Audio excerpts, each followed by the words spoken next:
Check.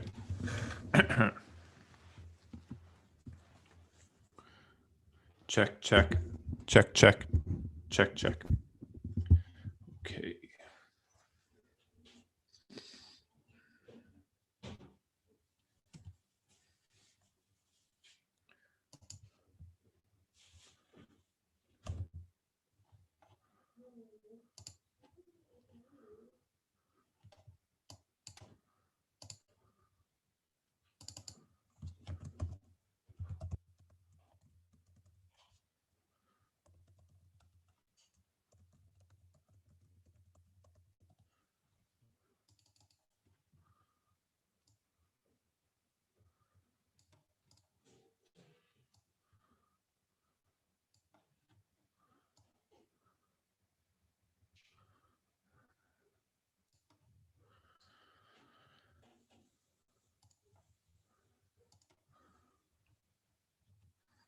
Hmm.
Good morning, everybody. Thank you for joining us today. It's 9 o'clock now, but there are still a number of people logging in, so we're just going to give it another minute or so, and then we'll get started.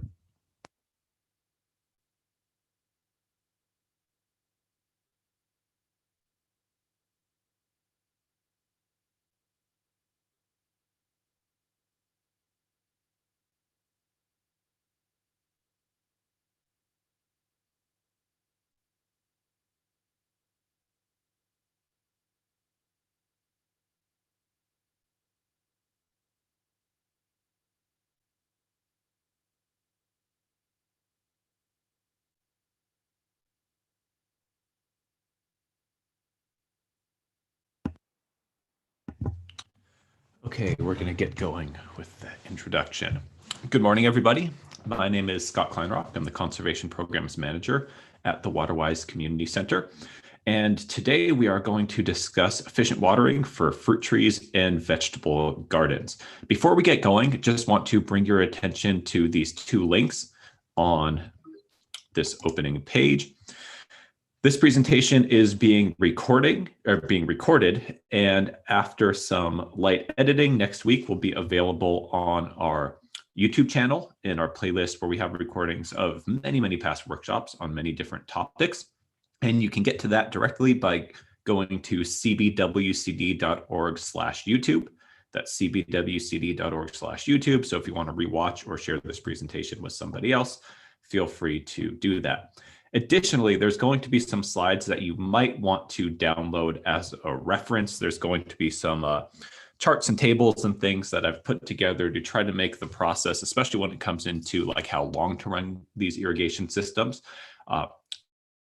easier. And that's not going to be stuff that you're going to be able to write down all at once as we're going through the slides. So there's also a PDF of this entire presentation, 1 page per slide, really easily laid out, available on our website at cbwcd.org/presentations.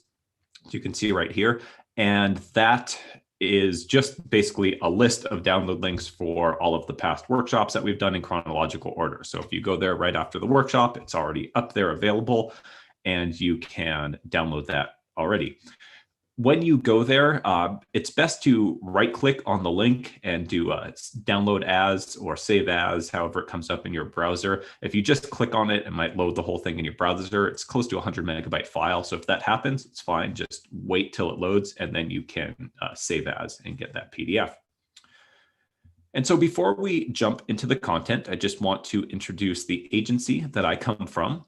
We are the Waterwise Community Center. Our formal name for our agency is the Chino Basin Water Conservation District, but it's a lot easier to remember Waterwise Community Center. So that's the name we use for the public. We were created by a public vote in 1949. We are a special district, so it's kind of similar structurally to a school district or a fire district. And we provide water conservation services to the western edge of San Bernardino County. So we don't provide like the drinking water to anybody. We're not a water retailer, but we work very closely with all of the other local water agencies in our area on water conservation. We say our mission is threefold: to percolate, to demonstrate, and to educate. Percolation, as you can see here on the right, has long been kind of the bread and butter of our agency. We own and operate 8 large-scale, what are called infiltration basins throughout our area, which most of are literally old gravel pits, which have been realigned and re-engineered and restructured to capture water that would otherwise be leaving our community through the channelized creeks and storm drains, and through natural processes, clean and refilter that water into our local groundwater table, which provides about 60% of our local water supply. In addition to that, we also work with other agencies to capture imported water when it's available, as well as recycled water in our basins that are set up to be able to do that. And so that's kind of long what our agency has done to work on the supply side of water conservation. But we also work on the demand side of water conservation to make sure that water is used efficiently within our local community. And so to that end, we operate a facility at our headquarters in Montclair, California, just off the 10 freeway. And There we have a free and open to the public, about 3-acre demonstration garden showing multiple approaches to Waterwise home gardening. We are currently closed due to COVID, but will be opening back up within the next, hopefully 3 weeks, with a little bit more limited hours than normal, but we will be open at least 4 days a week, always free. And education is a lot of the heart of what we also do, with all sorts of groups, from working with community members for free educational programs like this. We have more one-on-one programs for homeowners within our service area, where we will actually help people redesign their front yard or a backyard to a Waterwise landscape, consult on irrigation efficiency. And we also do training programs for landscape industry professionals, as well as lots of curriculum integrated K through 12 programs as well. The easiest way to stay up to date with everything that we do, whether it's workshops, programs, what's going on in the demonstration garden, is to sign up for a monthly newsletter, which you can do at cbwcd.org/newsletter. And we don't share your email address with anyone else. You just get a single email per month with everything that we have going on. And so I wanted to introduce myself just a little bit more, and then we will jump into the main workshop. I'm Scott Kleinrock. I'm the Conservation Programs Manager at the Waterwise Community Center, and I am also an avid home gardener. So the day-to-day kind of work that I do on an average day focuses a lot with Waterwise plants, California native landscapes, and things like that. And I love that kind of landscaping. Most of my partner and my landscape at home is a California native garden, but we also love growing our own food. We have a small orchard in a big backyard of 22 fruit trees with native meadow plants underneath, and pretty extensive vegetable gardens, both in raised beds and in the ground. And working with edibles and learning to grow my own food was really what brought me into horticulture in the first place. And so if you are in a hot, dry area like inland Southern California, I really feel that understanding irrigation is one of the 2 main factors to unlocking success with growing your own food. It's irrigation, and it's really understanding soil, I think, are really the 2 main things. And irrigation is kind of intimidating for a lot of people. So I'm trying to, through this workshop, really break it down in a way to set people up for success for the extent possible. Kind of provide 3 hours of content, which is what I wish somebody sat me down and just kind of explained to me when I was trying to get started. I see irrigation more often than not at being the difference between just growing a bit of your food versus having, like 8-foot tall tomatoes, raining down tomatoes, and you have enough to share with your family, your neighbors, and you're still bringing stuff to the local food bank. Irrigation is often kind of the missing factor. And so as much as it's not, for a lot of people, the most fun or inherently interesting part of gardening, it is critical if you're in a hot and dry area. So kind of want to share with you what I think is the most important stuff that I've learned about efficiently watering fruit trees and vegetable gardens. And so here's our outline for today. We'll start with some big questions that we often get about irrigating edible crops in a home landscape. Then we'll talk about really starting from scratch with the relationships between plants, soil, and water. We'll start to talk about how to know how much to water plants and when to do that. How to know how long to water when you do that. What does that mean for your irrigation system? How many minutes? And then we will look at some step-by-step putting together some top irrigation systems for home fruit trees and vegetable gardens and how to design them. And somewhere in there, we will take a break. But before we jump into all of that, we want to know a little bit about you. So I'm going to launch this quick opening poll, and please just quickly go through and answer these questions. Some of them are very basic and just give us some metrics about who's in the audience, but especially in terms of finding out where you are joining us from, as well as the last question about what you're growing at home is really important. That'll really help me as I go through the workshop, know who's in the audience and how to kind of emphasize different points as we go along. Some people are finished already. Thank you very much. For those of you who are joining us from other areas and the where do you live question, everybody is very welcome, but please let us know in the chat where you're coming from. Again, that'll help me if there's little bits of things as we go along. Some of the content is specifically developed for where we are in Southern California. However, some of it is kind of going to apply no matter where you are. So I will be sure to mention that.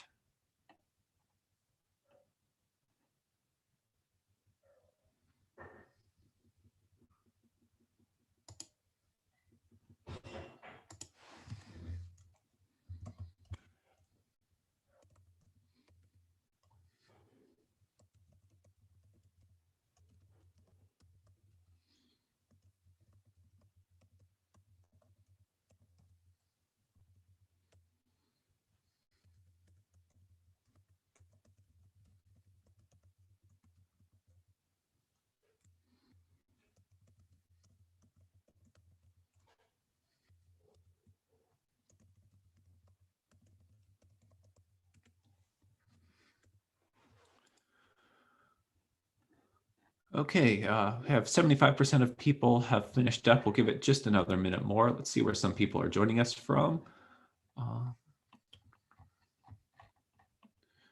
So a lot of people in our local area, but some people from pretty far and wide. England, Marin County, Virginia, Oakland, Vancouver, Albuquerque, Wisconsin, Portland, Vancouver, Prescott, nice, Ventura, Washington, D.C., Fremont, California, San Jose, Pomona, which is where I am, Nova Scotia. Wow. Welcome, everybody. Okay, I think we're going to end the poll now. Don't worry if you haven't been able to finish, but yeah, it's time for us to start moving on. I guess I'll just quickly, as the poll is ending, just kind of mention for everybody some of the interesting results from planting number or question number 5 about what kind of plantings you have. So in this audience today, 76% of respondents have fruit trees, 82% have vegetable gardens. So we will cover those, and just around 50% hovering for everything from general Waterwise plants, about 40% California native plants. It's been great to see that number tick up over the last couple of years. About 50% of people have succulents, about 50% of people have lawn, which means about 50% of people don't have lawn. So that's very interesting. That number is starting to tick up as well. Okay, and then last bit of housekeeping before we start is how to ask questions and interact with me. So we have a lot of content to cover today, and because we're dealing with something like irrigation, where I've tried to make it as simple as possible, but it is a bit technical at some points, sometimes I'm just going to keep going through. And then when I get to the end of a topic, I'll stop and I'll answer as many of the questions that have come in as I can. And so we have a large group today. There's currently 90 people joining us. And so we don't have people raise hands and then call on individual people, because with the audio up and down time, that becomes pretty hard to manage. And so the best way to ask questions, and I encourage you to do so, is to type into the Q&A. So in your Zoom interface bar, there's a little button that says Q&A and has a couple of chat bubbles or text bubbles. So you can click that and type questions into the Q&A. There's also the chat, but typing it into the Q&A just gives me a different interface, which makes the questions easier to manage. The questions I'll be answering as we go will be the questions that really pertain exactly towards what we were just talking about. If you have questions that are more like how you might apply it to your personal landscape, I might be able to get to some of those as we go, but a lot of those I might have to save towards the end. And I'm happy to stay until after 12 in order to make sure I can answer all of those. Feel free, if you just have general comments, to type into the chat, but for actual questions, please feel free to type them into the Q&A at any time. And I'm kind of keeping an eye on those on a separate monitor. And as I stop in between sections, I will catch up with those when some have accumulated. By means of introduction, most of you will not become an expert in everything I'm talking about today by the time I'm done, but I really wanted to give you that depth of information. There will be some math involved and some numbers. As much as possible, I've kind of created charts that do the math for you some to explain how you might get to the pretty accurate numbers about how much you might need to water in order to save water. However, if that is not the depth that you're going to go into, don't worry about it. The more general information will still get you farther along than most gardeners that I work with. And for those of you who are able to kind of follow all the way through the math stuff, that is going to help you out that much more. So I don't want anyone to be intimidated, and we're just going to break it down and go from there. So here we go. Here are often the questions that I either get from people, but also the questions I want you to ask yourself for your fruit trees or your vegetable gardens. How often do you currently water? Do you have a specific reason why you water at that frequency? You might. Some people do, some people don't. When you water, how much water do you apply? Do you have any sense of, when you water a section of your landscape, whether it's a vegetable bed or your fruit trees, how many gallons of water you're putting out? And what is guiding your target for doing that? Or if not gallons, how many inches of water? Like, are you putting out the equivalent of a 1-inch rain event, 2-inch rain event when you run your sprinklers or your drip system? For whatever volume of water you put out, do you have a sense of how deeply that water goes down into the soil? Most vegetable or fruit tree gardeners that I know don't have the answers to all of these questions off the bat. But these are really the questions at the heart of efficiently irrigating for getting a large and good quality crop, as well as not using any more water than you need to. And so a lot of what we're going to talk about today is going to be coming up with the answers to these questions and showing you the method that you can do that for your own landscape. So you can know how often, why, how deep, etc., how long. So here are questions that I often get from people. How long should I water my orange tree? How long should I water my vegetable beds? The answer to that question is always going to be, it depends. Because local conditions are different, soil types are different, and especially irrigation systems are different. Very similar looking drip irrigation systems on a vegetable bed might put out water twice as quickly, for a given volume of water, say 100 gallons of water. One system that looks almost identical might put out, might accomplish that in an hour, and another system that looks identical might do that in half an hour. And that's just based on the products used and how it's built. And so it's going to depend. And so we're going to talk about how to answer all of these questions, how to understand your irrigation system so that you can arrive at the answer for your own specific situation.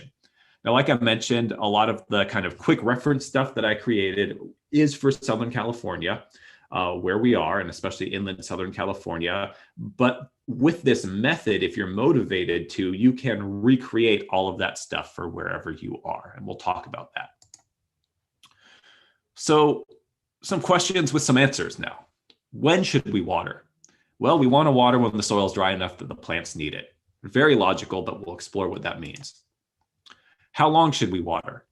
long enough for the soil to be moist throughout the depth of the plant's root zone. How deep is that? We'll talk about that. How much water does that require? Depends. So there's three main strategies to figure this out. One I think of, and this is the first strategy that I learned, and it can work, is kind of the old school approach, how I think of it these days. It's really learning the soil and the garden by experience, by digging, by feeling the soil, by running your irrigation system or watering, then digging again, seeing how deep that water got, feeling the soil, understanding over time what it feels like when it's saturated, what it feels like when it's dry, carefully observing your plants until you get a good understanding of how things work on that site.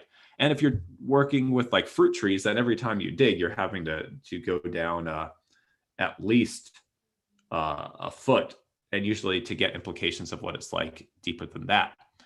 Over time, you can identify what are sometimes called triggers, which are basically observations in the garden that let you know when it's time to water again. So for example, in Southern California, in a mixed area of fruit trees where you have lots of different species of trees, you'll generally start to see a slight wilting or a cupping of the leaves in a guava tree quicker than you might find any like little bit of stress in other trees. That's a trigger that can let you know maybe it's time to water. If then you check the soil, maybe it's just really hot midday. So it's really a lot of experience, and then a lot of poking and digging around deeply enough to be sure that the water has penetrated through the root zone. Sometimes you'll dig down, see the water's only gotten down like 3-4 inches, and you're aiming to have a runtime of irrigation system that'll have everything be quite wet, at least a foot down. So then you know you need to water some more. Question did just come in that I'll answer as I go is, do I like soil probes to determine how deep the water goes?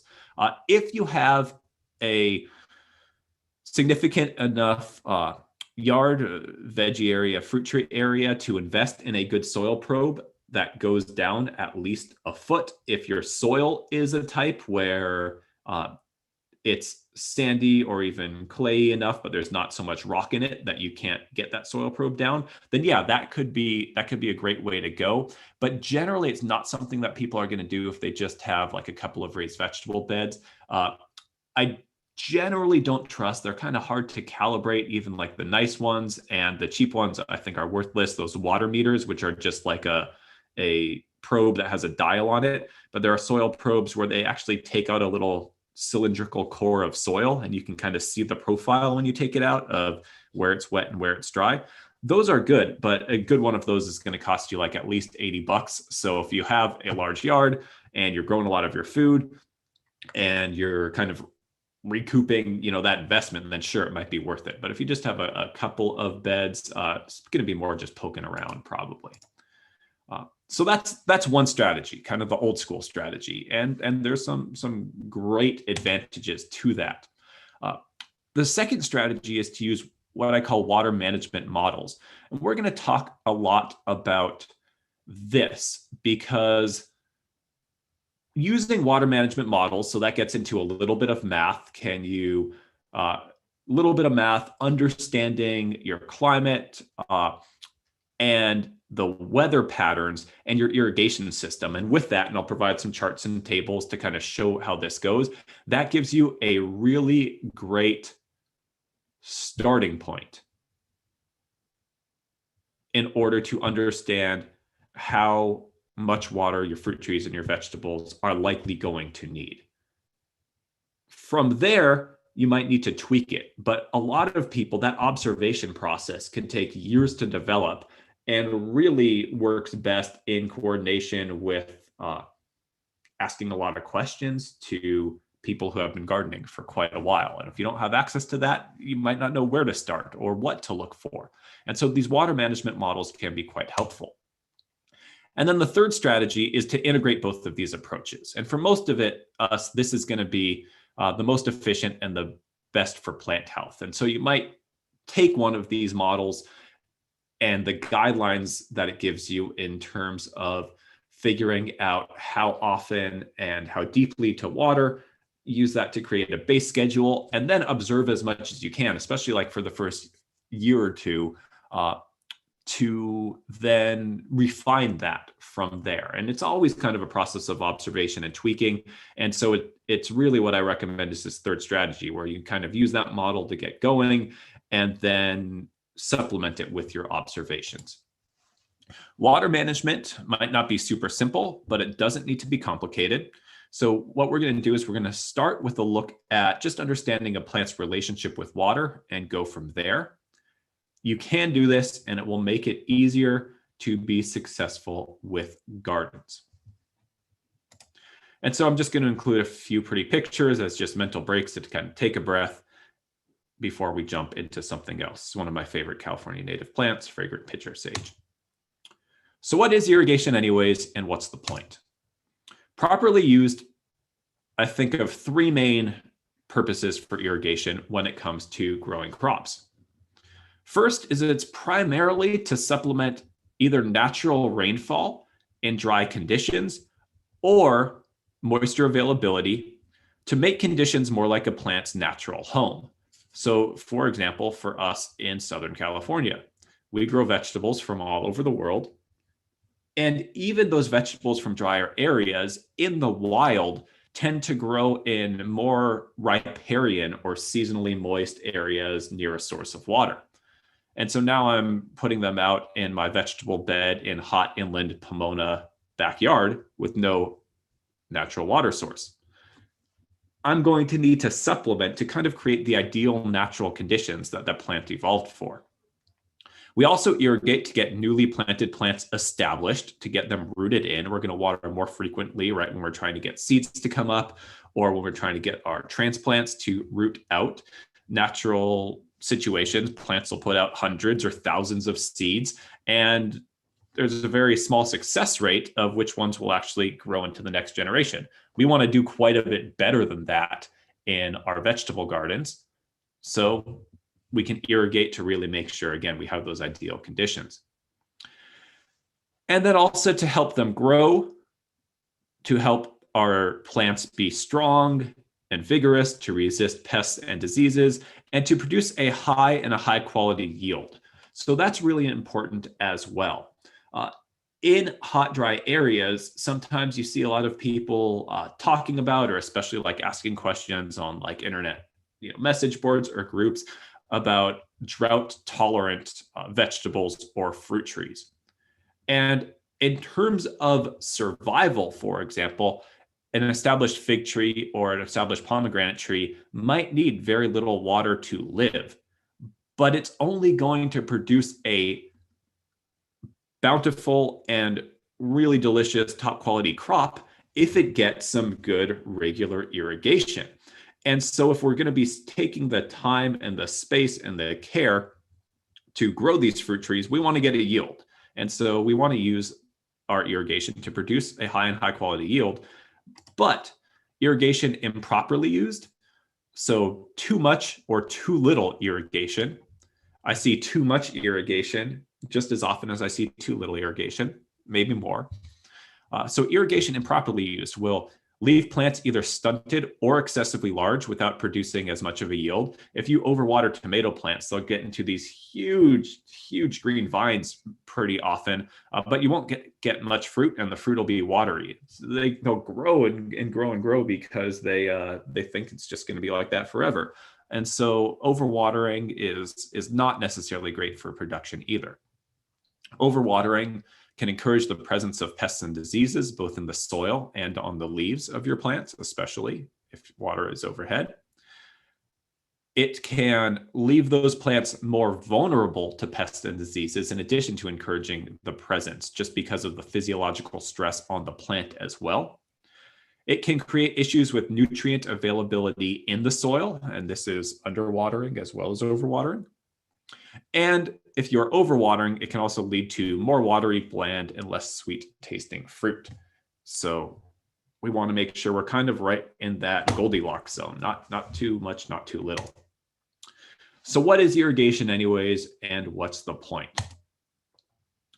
This is a very simplified image of the water cycle as it relates to a plant. When water comes down, whether it's through irrigation or through natural rain, It's called precipitation. And that's an important term because we'll talk about precipitation rates with irrigation systems later. Water then leaves the soil and plant system primarily one of two ways. Evaporation, which is just the sun directly hitting the soil, and it dries the soil out starting at the surface, but then the soil has an ability to conduct water to kind of equalize the amount of moisture in the soil from the wetter spots below to the drying out spots above. And so the water kind of gets wicked up as it continues to evaporate, and that's leaving through evaporation. And then the other part is transpiration. Transpiration is water leaving through the leaves of the plants, through the stomata, which are basically the pore-like openings in the leaves. And sometimes people think of it as plant sweat. Physiologically, that's not exactly what's happening, but it's close enough to keep it simple. So water comes in through precipitation, leaves through transpiration and evaporation. So we're going to use this term later on. It sounds like a very scientific word called evapotranspiration. And all that is just a fancy word for the combination of the amount of water leaving any given area of a garden combined between transpiration and evaporation, the combined loss of water from the soil. That's an important term because that is going to drive how much we need to water, because we need to replace that water so that the plants have the water resources that they need back into the soil through irrigation if it's not raining. And so we're going to basically the soil's kind of acting like a battery for water. It can hold a certain amount of water because of weather and sun.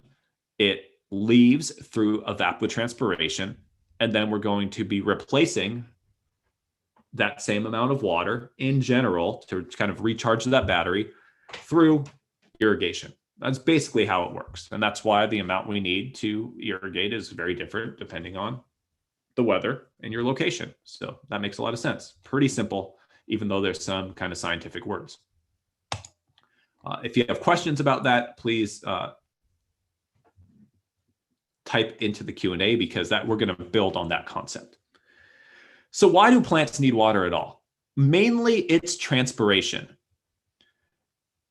Transpiration is the process through which water moves through the root zone, up through the stems or trunks of the plant, into the leaves. It's what keeps those leaves hydrated, and eventually it leaves those leaves as water vapor. The process basically is bringing nutrients as well as the water. So the nutrients are kind of suspended in the water, and it lets them distribute throughout the tree. And it needs to be continual because in the vast majority of plants, once that water is cut off, it actually creates like an embolism if there's air in the xylem, which is what transports it. And then you'll get like a permanent wilt. So sometimes, if your plants wilt, you can water again and they'll be fine. But sometimes it's gone too far. That's because that process has been cut out. So that moisture availability needs to be somewhat consistent. Now, that doesn't mean our soil always wants to be sopping wet. Our soil needs to dry down enough to breathe and bring oxygen into it too. So again, it's that kind of finding that delicate balance. But these are the concepts that explain the why, and we can build on that. So 97 to over 99% of the water needs of the plant come from just maintaining this system, and it leaves through transpiration. The goal of irrigation then basically is to replace that evapotranspiration. And this is also why in a water efficient garden in a hot area, mulching is so important. Covering the soil, whether it's with wood chip, which is most likely going to be what you would do in a fruit tree area, or maybe covering with wood chips in the summer, maybe with compost, but putting something over the top of the soil in your vegetable beds in the summer effectively stops that evaporation water loss because the sun is no longer hitting the soil surface. And that's just one of the reasons why mulching is important. Building the organic matter, the soil food web, there's other reasons, but mulching effectively stops part of that evapotranspiration. basically what we're going to do with our irrigation is replace that evapotranspiration. And we'll start to kind of explore what that means.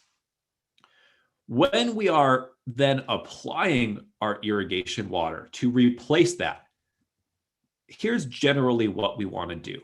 There's 3 terms for what's happening with the amount of water available in the soil. When our soil starts to dry down, our soil battery, you can think of our soil moisture battery, if it gets dry to the point where water is starting to not be available to plants, that's what's called the wilting point. And that's where you will see on some plants physiological, starting to wilt in the leaves. If things go too far, you might get to what's called a permanent wilting point, which means the plants will not recover.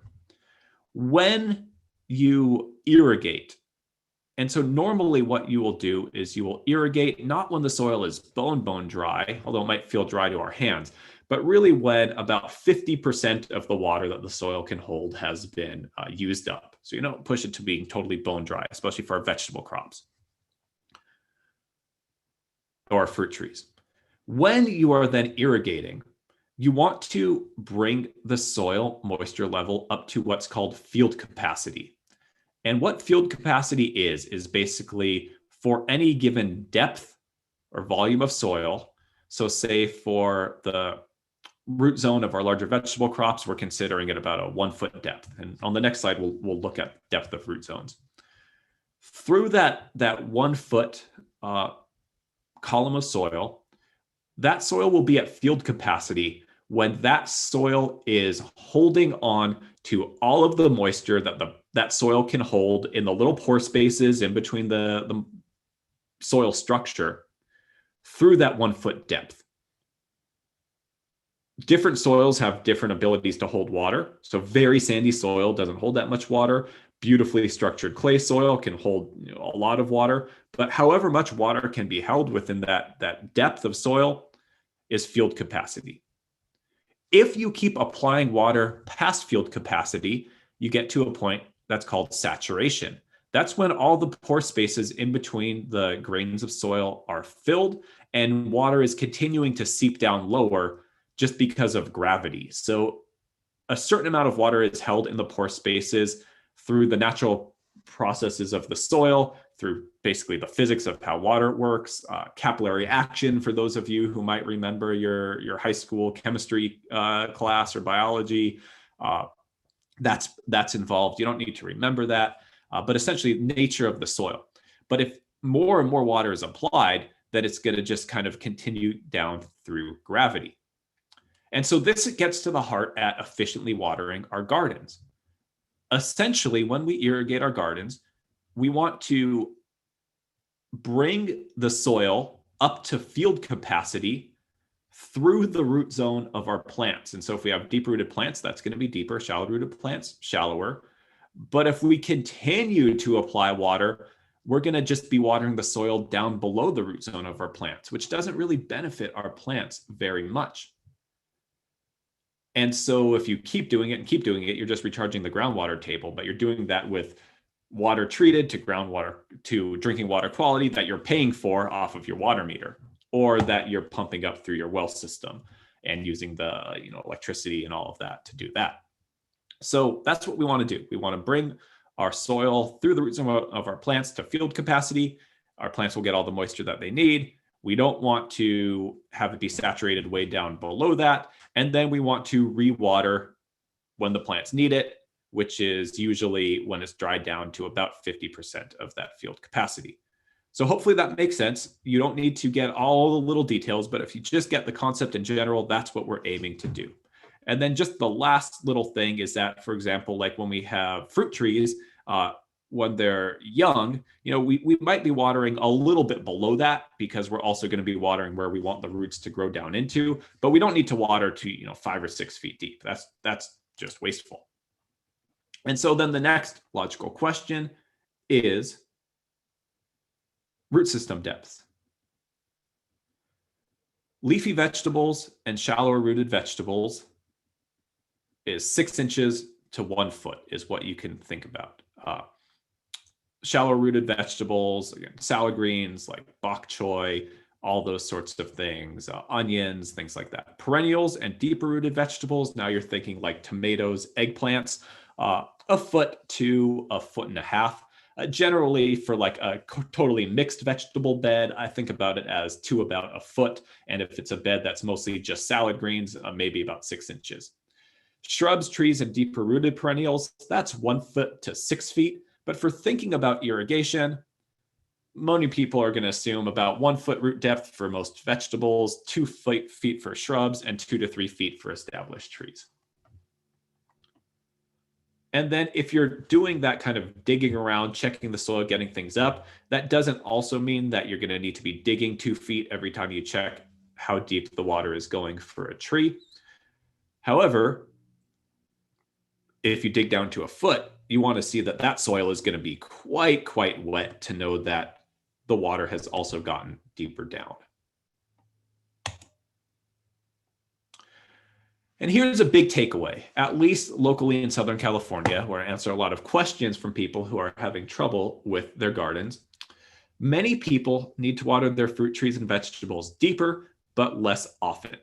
I talk to a lot of people who kind of give a brief kind of spray with a hose, or maybe a very short runtime with an irrigation system, like every day of the week or 5 days a week.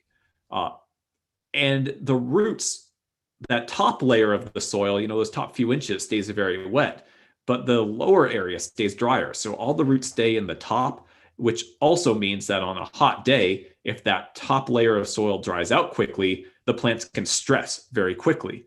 Versus less frequent, deeper irrigation is going to have those roots trained to go down lower, where that soil moisture is not going to evaporate on a hot day as quickly, and will be better for the plant as well later on. So for warm season inland Southern California, very general baseline. Established vegetables, oftentimes people are going to water 2 to 3 days per week in the hot season. Possibly less in clay soil, or if an area is afternoon shade. I had one garden that I gardened in the San Gabriel Valley where there was some afternoon shade, but enough sun that most things grew great. And I was watering once a week after things got established. Currently, in my sandy soil in Pomona, my in-ground beds get water twice a week. My raised beds that drain a little quicker get water currently 3 times per week in the peak of the summer. And it's going to be different, possibly depending on where you are and your soil type. But that kind of gives you the, unless things are coming in from seed or have just been transplanted, in which case you might do that quick soak every day. Or even if I'm trying to get seeds to come up and it's really a heat wave, I might hit them just lightly, twice a day. But once those plants are rooted in, even in hot inland Southern California, I'm not watering every day. And then the cool season, less often.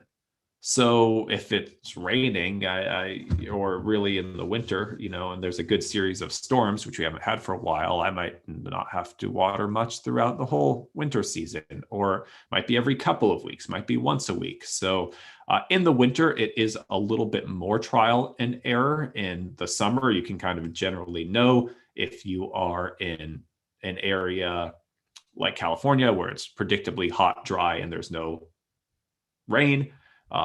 You can kind of know. And then winter, it's a little bit more observational based, even if you're starting with these baselines that we're going to be talking about, but it's also much more forgiving because it's less hot. And then even from that, if it's a real high heat wave, or if the Santa Ana winds are coming, you might do an extra irrigation just to make sure everything gets through that pretty well and doesn't stress out. So here are going to be the main factors that impact plant water needs. The weather, which is obvious one. Sun exposure. Is it true full sun all day? Is there some afternoon shade? That might change it up some. And then genetics, and that just means what your crop type. Vegetables generally are going to need more water. than most fruit trees. Citrus trees need a little bit less water than avocados, but things can be grouped in a pretty logical way to not drive yourself mad over it. And we'll talk about that as we go, after we get past these main concepts that it's all going to build on. And do they need that water to be available to them? And they need that water to be available to them. So that is impacted by the soil's ability to hold water.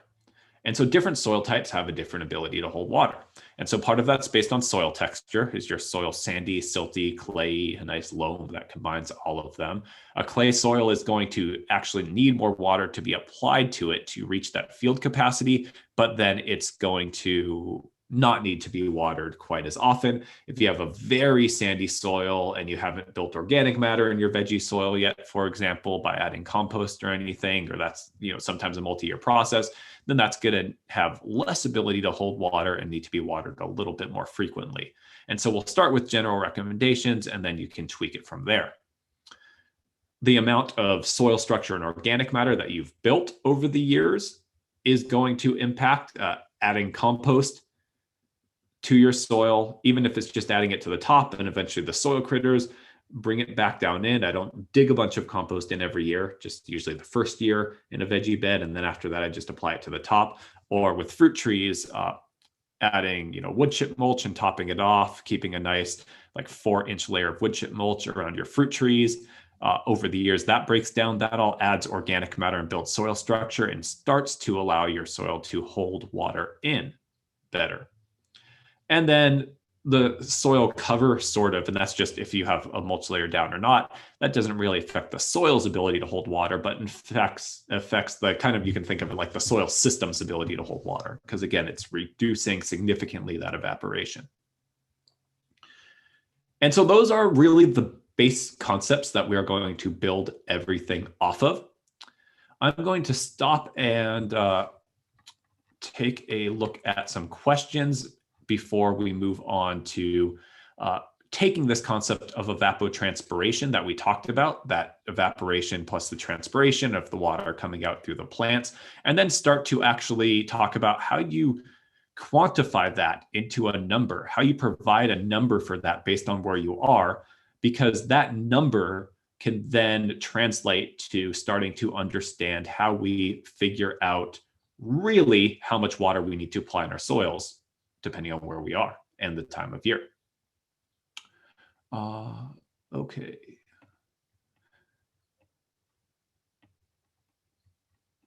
Let's see. So one question was, can I recommend a soil probe? So there are lots of different soil probes at different price points. You can find them from different vendors. Just one, I never, let's say, recommend, because I'm at a public agency, recommend this vendor. But just to give you a starting point, there's a company called Forestry Supply, and they have an online catalog. They have lots of different high quality soil probes. For most people, what I recommend is a soil probe that's all metal, and that has, some of them have a like a little foot plate, so you can kind of kick it into the soil. That makes it a lot easier. The ones without that are kind of hard to push in. You have to use all kind of hand strength. And if you have any little bit of gravel in your soil, they're hard to get down. So anything that's strong, built all of metal, and has a good kick plate is going to be pretty good. And again, the kind where you're removing like a core of soil and you can see that profile, not the kind that have the dials on them. Those are very hard to get calibrated and to really understand. Question. So I mentioned I have native plants under fruit trees at my house. How do you water them when the natives need less and the fruit trees need more? The native plants that I put underneath fruit trees are from meadow or riparian, like riverside areas. And so they are compatible with the water that the fruit trees are getting. So I select the understory plants for the fruit trees based on the knowledge of the native plants that will work with it. If you're interested more in that, there's a class that I teach similar to this called, it's like fruit trees for Southern California gardens or something like that. And it's on our YouTube page, and I talk some about that approach there as well.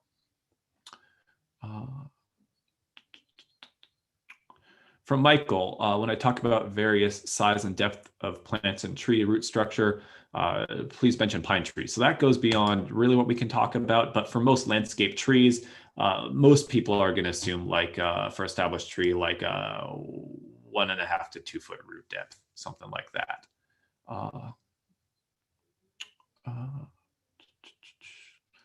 Okay, let's see. What if the fruit trees are recently planted?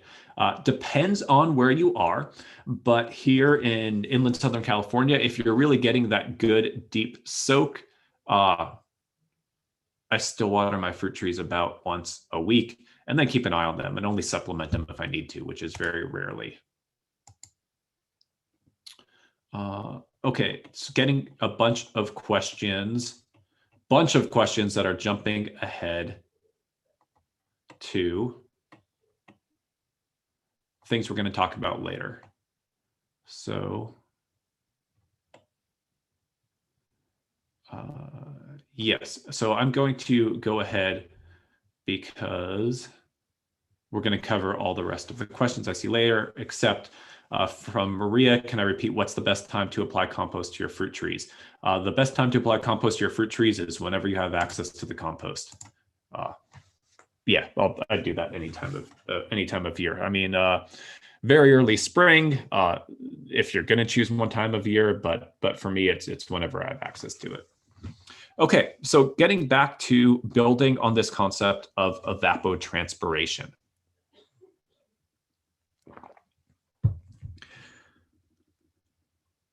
So we know that evapotranspiration for a plant is the combination of the sun hitting the soil causing evaporation, and transpiration being kind of that rough equivalent of the plant sweat. The plant, the stuff that the water that the plant just needs for its processes that leaves through its leaves. So we want to find a way to be able to talk about all plants, because we mentioned, different plants require different amounts of water. So how do we start to build a system where we can talk about all plants' water needs based on a location and the weather? And the way to do that, as we start to put this into numbers, is to first think about the category of plants that take the absolute most amount of water. Because if we can figure out how much water this is, the normal plants used for this in the landscape are tall fescue turf grass. For agriculture, alfalfa is sometimes talked about, and basically a mixed vegetable garden of vegetable plants is going to be at this category as well. All of these plants require basically the maximum amount of water in a given environmental situation that any plant is going to require. And so by thinking about the water needs of those plants, basically all other plants will take some percentage less of that. And so if you know how much water those maximum category plants need, so for our cases, if we know how much water our vegetables need, our fruit trees on average are going to require about 70% as much water. And so we start all of our understanding based on the maximum. And then when we think about our specific areas of our garden, we can kind of pull down from there. So hopefully that makes sense. We start with the maximum. Once we understand that, we can figure out here. So evapotranspiration then has this concept called reference evapotranspiration. Reference evapotranspiration is that maximum water using category of plants. How much water would they need in a given location in the unit of inches of water, as if it's like inches, like a storm event. You hear like it rained 1 inch last night, like the whole area covered with 1 inch of water, then soaked down into the soil, in inches of water for a given amount of time. So now I'm going to explain it following the curve, and hopefully it will all come together. So if you are in Palm Springs growing beautiful green turf grass or your vegetables, so hot desert, and then break it down by month, in January, it's going to take roughly 2.5 inches of water. Now, maybe it'll rain and that'll cover that amount, but if not, that's basically what the vegetable garden would require over the entire month of January. And then you'll break it down into, how often you'd water. But over the entire month of January, your vegetable garden would require basically about 2.5 inches of water. Maybe that comes by rain. And if not, you need to replace basically the equivalent as if it did rain, 2.5 inches. And then throughout the year, it gets hotter and hotter and hotter and hotter. So you get to July, which in California, for almost all areas, is the hottest month of the year. And then you're up at all the way at like 9.5 inches pretty much. So you need to apply the equivalent of 9.5 inches of rain evenly over the root zone of your vegetable garden, that top category water demanding of plants. Or if you have a tall fescue front lawn, that area as well. And then, not surprisingly, it's a bell curve and it starts to go back down. Because even if we have a heat wave in October, the day is a lot less long than it is in July or August. And so that kind of follows this general curve. Now, if you do have a heat wave, if you looked at it for like the actual weather, like maybe it would spike a little bit and maybe for that week you'd have to water more. But quite reliably, this is pretty much what happens in most areas of the United States. It's hotter in the summer, and then or most areas, pretty much anywhere. Even if you are in a cooler area, it's just kind of a flatter curve. And so that's what you see in the desert areas like Palm Springs. It's an extreme curve. In inland hot areas like Riverside, it's still quite a bit of a curve. And then in coastal areas like San Francisco, it's less of a curve, but it's still following that general amount. And so oftentimes, we will see irrigation systems, sometimes from homeowners for vegetable gardens, oftentimes for the landscape, where it just waters the same amount all throughout the year. And usually how that's set up is maybe it's watering appropriately for the summer because it's really hot and you can quickly see if you're underwatering, but it's way overwatering in the spring and the fall. And so what we're going to be doing is basing our understanding of how much we're going to water based on where we are, the kind of expected weather, and our crop type, and then understanding our irrigation system to figure out how to put out that water. And so here's basically for other plants how you can also look at it. So what you're going to do as a gardener based in a place, and usually it's kind of by region. So if you have a garden where you're gardening and then you're also like helping your grandmother at her garden and it's a few miles away, that's going to be pretty much the same situation unless one person's inland, the other person's on the coast. And we'll kind of explore some of those differences. But you can see here where your reference evapotranspiration, or the ETO, that means the same thing. That's 100%. So that's vegetables. That's the demand for vegetables. That's the demand for that grass. And then every other crop is a smaller percentage from that. And so a low water landscaping plant like lavender is going to be irrigated generally still on the same kind of curve where it's going to be more in the summer and less in the winter, but it only requires 30% as much water. Our general low water plants are going to require 30% to maybe less of the water of our vegetable gardens. Our fruit trees are going to be at like 70-ish% of our vegetable gardens. So once we can understand how long we need to water for our vegetable gardens, we can understand our total water demand for basically anything else. Now, the frequency, how often, might be a little bit different. But once we look at like total water for the month, we can kind of know maximum fruit trees or medium water use plants, low water use plants. So we are going to then explore what this means for plant water demand. So it's going to get easier as we go, but these are the fundamental principles. So there was a good question that came in. The evapotranspiration numbers shown, are they dependent on temperature and sunlight only? Yes, predominantly it's temperature and sunlight, but under sunlight, that is kind of the intensity as well as the number of hours throughout the day. But those are the main driving factors of evapotranspiration. Okay, so quick mental break. And now we're going to break this down. So you might be looking at these charts and you're thinking, okay, so how do I get from these charts to actually, kind of quantifying, knowing the numbers of what I need to do?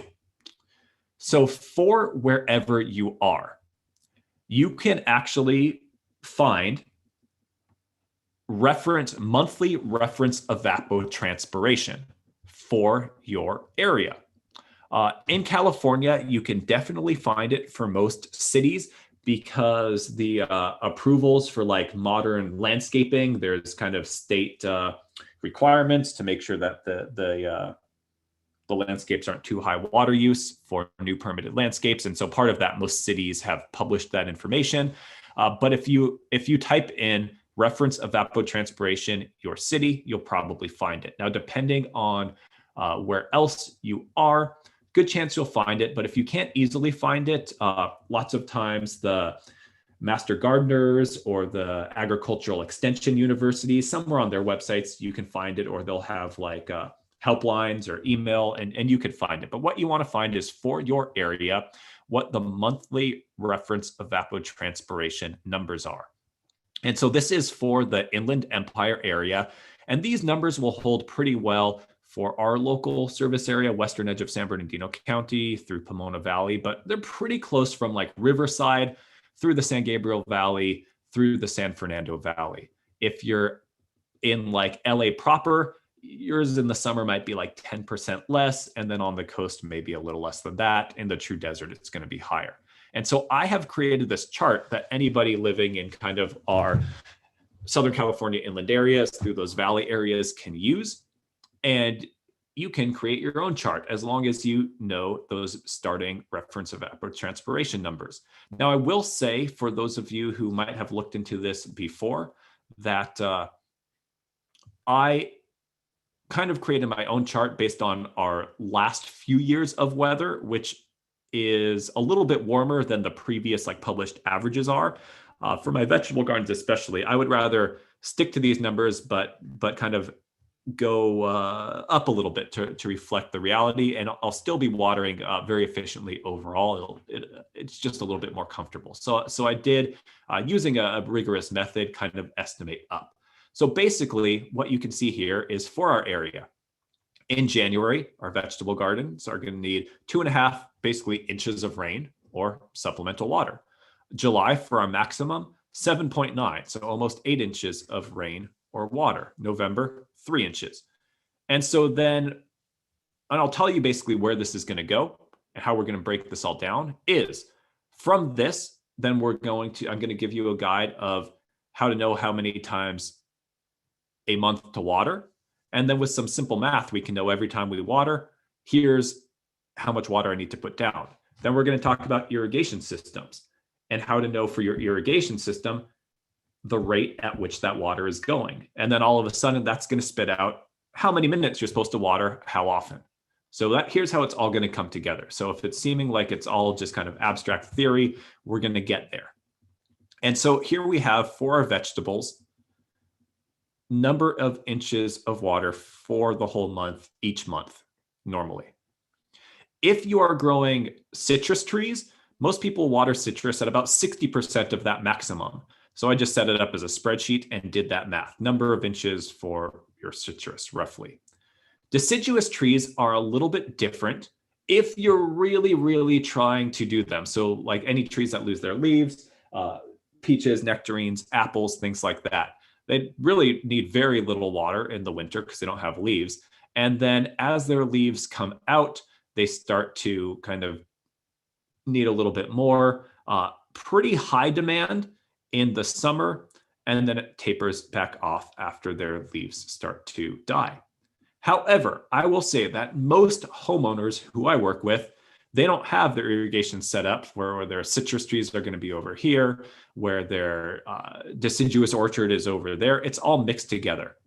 And so here's what I do at home, works quite well for me, and also working in subtropical trees like avocados or guavas or things like that. I water my mixed fruit tree zones at 70% of this maximum, and everything does very well.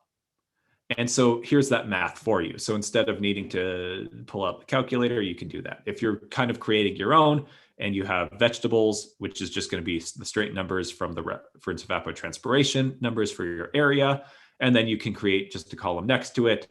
That's your mixed orchard, which I would recommend starting at 70% of that maximum for each month. There you go. And then the last column here is if you have your irrigation system set up connected to an irrigation controller. For example, if you are watering your fruit trees in July, over the whole month of July, 5.5 inches, and then you do the math to figure out, okay, once a week, how many minutes do I run it for? You don't need to go in every month of the year for the vast majority of irrigation controllers and reprogram that. If you're using a weather-based irrigation controller or a smart irrigation controller, you can turn on the smart functions, and based on the weather, it'll know how much less to water based on that maximum. Or even on the older irrigation controllers, you can usually put in a percentage for each month. Some of them you need to, it only holds 1% and you need to put it in each month. Most of them you can program it January, February, March, April. And so you would put in your minutes, and then July is 100, and then June you could put 92, April you could put in 76. That's just the percentage, the lower percentage of the maximum month. So here's just a guide if you're using your irrigation controller to not have to go in necessarily every month if your controller has that feature, and most do. And then just one quick thing to mention is that landscape plants come in a little bit differently, especially true California native plants, because they're adapted to those hot summers for most native plants. They actually sometimes get watered a little bit less in the summer than in the winter. They kind of have a different physiological adaptation. So if you're in Southern California and you're interested in landscape plants, we have a whole website that our agency created called the Inland Valley Garden Planner. And for our top 350 landscape plants for Southern California, we have simplified watering schedules for those. And so here's just how to kind of understand how it might be for some other different areas. So that total yearly reference evapotranspiration. So Riverside, 56 inches, Los Angeles, 50, Santa Monica, 44. So every year, month, and week is different, but this gets us in the ballpark.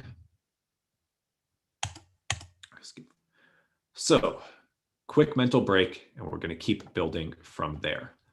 Haven't seen any new questions coming in. So if this is feeling really overwhelming to you, just kind of keep going along with us. And then what we're going to do is the last half of the class, we are going to look at the very practical pictures of actual parts building these different types of irrigation systems. But each time we build an irrigation system and we see it come together, at the end, we're also going to use this chart to do an example of how to figure out how often and how long to run it. So we're going to kind of be looping back around, and hopefully by the end, it will be much more understandable about how it works. If you're feeling a little bit overwhelmed, don't worry. If you're not able to apply 100% of what we're talking about, don't worry about that as well. But I want to give you kind of the true way to do it. And then if you need to rewatch the program, or if you don't use every little bit, but you use it as a general guide, that's still going to have you better off than the average home gardener that I answer questions to. So how do we actually then water our plants? Well, we can't actually water plants. We can put water onto the soil. And so this is just a picture. I'm going to go over this quickly because we already talked about it, where with sandy soil, it doesn't hold as much, so it's going to go down deeply quicker. With clay soil, it's going to spread out wider and will hold more water closer to the surface and hold on to it for longer. And so you're going to take these numbers and you're going to apply them with the basic recommendations. But then you're also, especially at the beginning, going to be digging around and kind of refining that for your soil type based on, well, maybe I need to add a few more minutes to my irrigation runtime to get the penetration because I have heavy clay soil and it's not going down as much. And then maybe you'll figure out, well, once a week is seeming like the right amount of time because I have clay soil. And when it got to like maybe the second time I would irrigate for that week, the soil still felt wet. So I'm holding off for longer, and then maybe I'll do it once a week for more. And so you're going to use these numbers as the basis and then refine from there to really, really lock things in for what's going to work for you. And so to help figure this out, everybody in this class today is going to get a free digital moisture probe. Are you ready? Look at your hand, hold out your index finger. This is your digital moisture probe.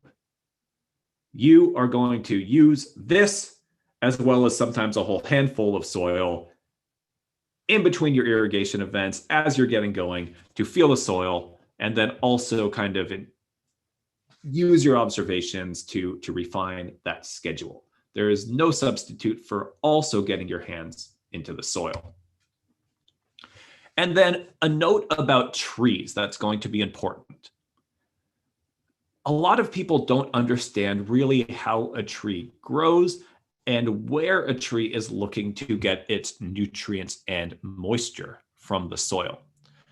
A lot of people assume that the roots of a tree are basically in structure like a reflection of the branches above, and that's not really true. Most of the roots of an average like suburban tree are going to be no more than a foot and a half or 2 feet down, sometimes a foot.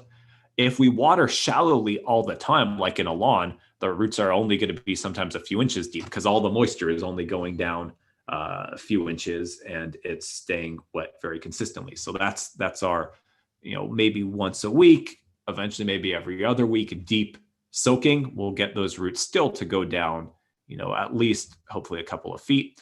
And then those roots go far and wide. Usually, if you look at the radius of the canopy, so from the center to the edge of the branches, a lot of trees over time, if the moisture is there, will go up to 3 times that amount. So twice more over, all the way out to here. And where trees are really looking to gather their moisture and nutrients is basically from the drip line of the tree and a bit farther out is kind of the sweet spot. And so when we look at the different types of irrigation, so many people these days will, thinking they're doing the right thing, will put in a drip irrigation system where there's just a couple little drippers right at the base of the tree. And that's not where the tree is going to be looking for gathering its moisture. So we're going to talk about the different systems, but it's also important to understand that really once you understand where the plants want to gather their moisture from, your vegetable gardens, if you're going to be changing things up, it's going to be like across the whole bed. And you understand how often and how deeply to water, it's going to be kind of like art, where it's not going to be as much about whether you're using a spray system or a drip system, as long as they're both designed well. But it's more going to be about using it well, giving your plants the right amount of water at the right frequency. So I say it's like art because, a good artist, they're not going to be a great artist because they buy the most expensive paintbrush. It's about how they use it. And in irrigation, if you have a system that's a piece of junk, it's difficult, but there's plenty of different ways to have a good system, and there's no single perfect system. I'll show you multiple examples of kind of some of my favorite systems. So quick break, take a deep breath, and now we're going to pull it all together, doing an example of figuring out a runtime before then we start to look at building out the individual systems. And I covered this all at the beginning when our minds are fresh, sitting down to this, because just having the system and not knowing how often to use it or how long to turn it on for doesn't get you to water efficiency. It's the combination of understanding at least these basic principles and then the system as well. So let's pull this all together. So we have this chart that we have explained, the month for our area, and basically we're going to be looking at either vegetables or our average kind of fruit trees. So the next important part is the 2 other things you're going to need. So you know your total monthly water demand from that chart. Now you're going to have to decide how often to water, and I'll give you some general guidelines. And then you're going to need to know the precipitation rate of your irrigation system. And so it's called precipitation rate because basically, like for example, here for January, your vegetable garden, if it doesn't rain, is going to need 2.4 inches of water, as if there were 2.4 inches of rain or precipitation that fell on it over the month. So every irrigation system, well designed, is going to have a precipitation rate, which is basically how fast your irrigation system puts out water over a given area. Usually that's in inches per hour. So let's just say, if we simplified it, that in January, or let's just go to April because it's a nice round number. April, your vegetable garden is going to need 6 inches of water over the month of April. If you then put in a drip system where the precipitation rate of that drip system over your vegetable bed puts out water at 1 inch per hour, over the full month of April, you're going to need to run that system a total of 6 hours to meet that water demand. So that part kind of comes together pretty quickly. And so you're going to need to know your precipitation rate of your irrigation system, and I'll tell you how to get there. Or you can test that. Or if you're putting in a sprinkler system or an inline drip system that's really installed by the book per some specifications, or if you're following, like, for example, exactly some of the numbers that I'll show you or some of the designs that I'll show you, then you can already be told the precipitation rate, and then you don't need to necessarily test it. With a spray system, whether that's micro sprays or overhead sprays, you can pretty easily test this using either wide mouth mason jars or cat food cans, basically anything that's like just a cylinder, and run it for 15 minutes and measure how deep it is. And if you need to run it longer because it's putting out water really slowly, maybe half an hour, and then measure just with a ruler. Does it put down half an inch of water? If so, then multiply that by 2 if you run it for half an hour, and you know that over an course of an hour, it would have put down 1 inch of water. And then you get that precipitation rate. And so here's just some examples from sprinklers. If you're installing a type of sprinkler, and we will install this type of sprinkler example later on, you can literally look up using the guide and know, like, for this sprinkler system, for this nozzle, it will put out water at 0.41 inches per hour. That's going to be the precipitation rate. If you're putting in a drip system, depending on which drip you buy, you can oftentimes find a chart which will also tell you, you will buy it with a spacing of your drippers in that line. We're talking about the drip systems that the emitters are all embedded in the line. And so say you get one where it's 12 inches and your emitters are 0.9 gallons per hour. This is just based on like the product that you buy, and you're putting them down 12 inches apart. That's your precipitation rate. So those are some of the different charts. So you might need to do some research if you already have one, but then there's also tests of how you can do it. So the overhead test that I mentioned, if you have a spray system, you can get, what I'll often do is go, and I just get them near me at Target, a 12 pack of regular, that's actually a wide mouth mason jar. This is something weird on their website, but the ones that just look like a cylinder, basically, they're a little tapered, but that's not going to change things that much. And you leave them out for a while with the lid off, and then you can measure it out. And on our Inland Valley Garden Planner website, if you go to inlandvalleygardenplanner.org/howlongtowater, then there's actually an online calculator I created where you can just type in number of jars you used, how long you ran the test, and the depths, and it will tell you your precipitation rate. And then if you're telling it how many inches of water you want to run, it'll actually calculate the number of minutes for you. So that's a little bit about precipitation rates. Again, for all of our examples, we will talk about precipitation rates for the specific example. So if you're going to be modeling or kind of just like rebuilding basically a system like the ones I'm going to show in the second half of the class, then I'll tell you your precipitation rate basically. Always good to test, but I'll tell you as well. And then with your irrigation system, how many times per month will you be watering? So there's no perfect answer to this, but in inland Southern California, And kind of other equally hot areas, we're talking about like highs in the 80s to sometimes, low 100s in the summer.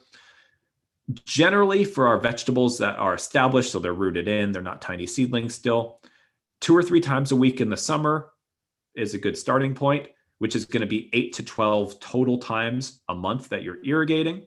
And for fruit trees, generally a good deep soak once a week, or once plants are very well established, every other week. But a simple starting point is once a week. So that's going to be 4 or maybe 2 times total per month.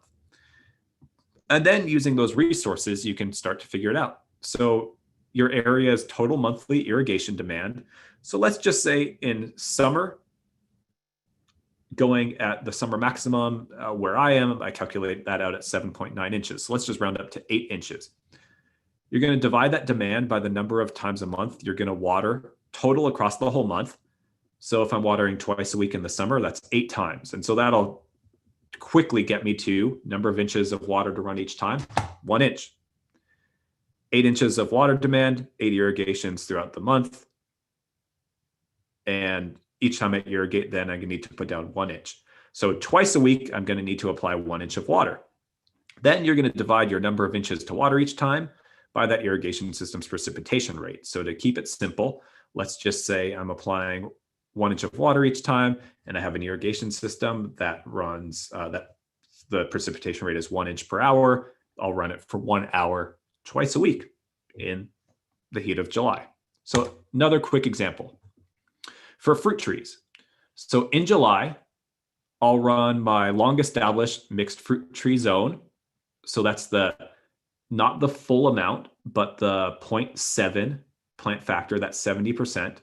So that total demand in my area for July, it's not the full 8 for my fruit trees, it's going to be 5.5 inches. And based on those general guidelines, I'm going to water twice a month. So that's going to be 2 3/4 inches each time I run, 5.5 divided by 2. If I was going to be doing it 4 times a month, that'd be the 5.5 inches of total water demand divided by 4. That gives me 1.38. I know that my irrigation zone is a good installation using these specific nozzles, and we're going to show you the example of building this irrigation system later. And so because I built it by the book, I know that it's going to be delivering about 0.4 inches per hour. So to figure out my runtime for that twice a month irrigation, which is going to need to be really deep because it's only twice a month, it's 2 3/4 inches divided by my precipitation rate, 0.4, equals 6.86 hours. So that's a really long runtime, but it's a highly efficient system that puts out water very slowly so the soil can absorb it all. And I'm only watering it twice per month in the hot summer to get deep down into that deep root zone. And so that might seem like a ludicrous amount of time because it's a totally different irrigation system than a traditional lawn turf irrigation system, which runs with sprinklers that put out water way faster, probably 12 or maybe even 15 times a month instead of just twice. And then if you're going to have a very long runtime, you want to check and make sure that the water can infiltrate this much water at once. If not, you might either need to break it up, or you might need to use a function that some irrigation timers have, most of them do, called cycle and soak, where you can program it to kind of have a break for a few hours in between to let the soil absorb some more. And so for those of you who might know more about lawn sprinklers, if you're not one of those people, just ignore this. But for those of you who might know more about lawn sprinklers, there's this concept called distribution uniformity, where you might say, well, the sprinklers, not all the water actually gets there, so you water more. I don't do that for fruit trees because the roots are going to find that water. I don't do that for Waterwise landscape plants. And for drip systems, normally we have drip, which is like very, very efficient in terms of, or for vegetables, we normally have drip, which is very efficient at getting the water where it's supposed to be. So I don't worry about that. So that's just a side note for people who have already been thinking about sprinklers or learning about sprinklers for quite a while. And then one other quick thing to mention again is if it's programmed correctly, a smart timer or a weather-based irrigation controller will then make additional adjustments for you in terms of how long things run throughout the year based on programming and just that maximum. And so here are some examples of traditional timers. There's even battery operated timers, which have less features, but still mean you don't need to like turn on a hose bib and potentially forget about it, or many different brands of the smart timers. A lot of the smart timers as well are nice because if they're within range of your home Wi-Fi system, you can do all of the programming from either a phone, a tablet, a laptop, and it's just a lot easier of an interface to work with.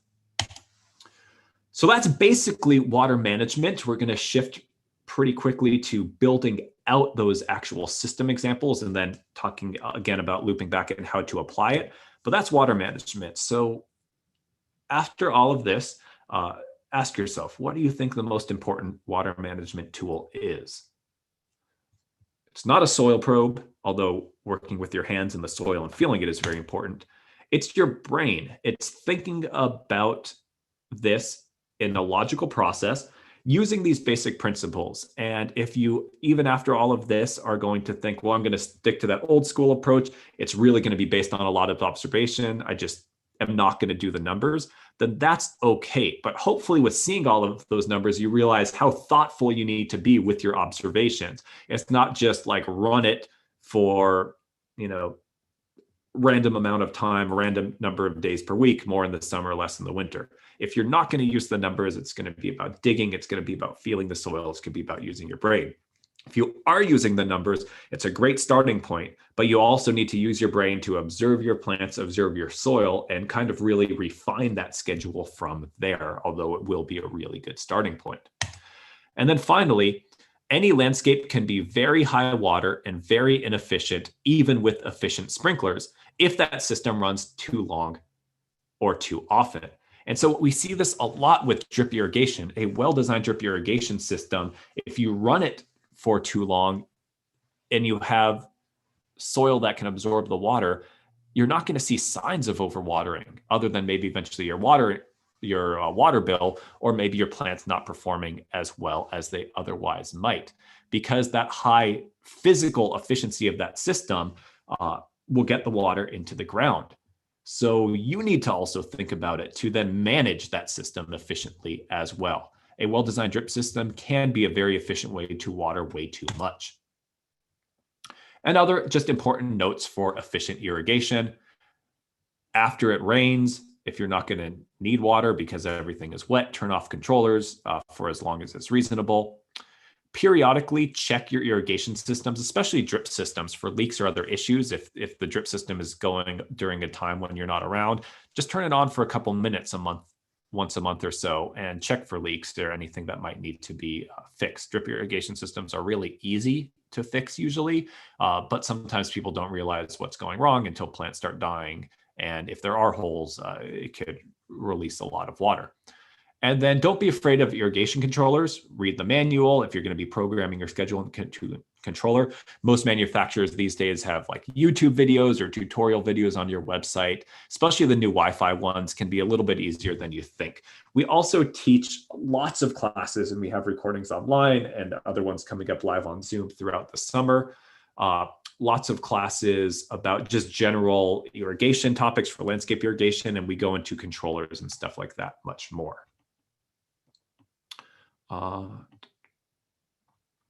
Okay, seeing some other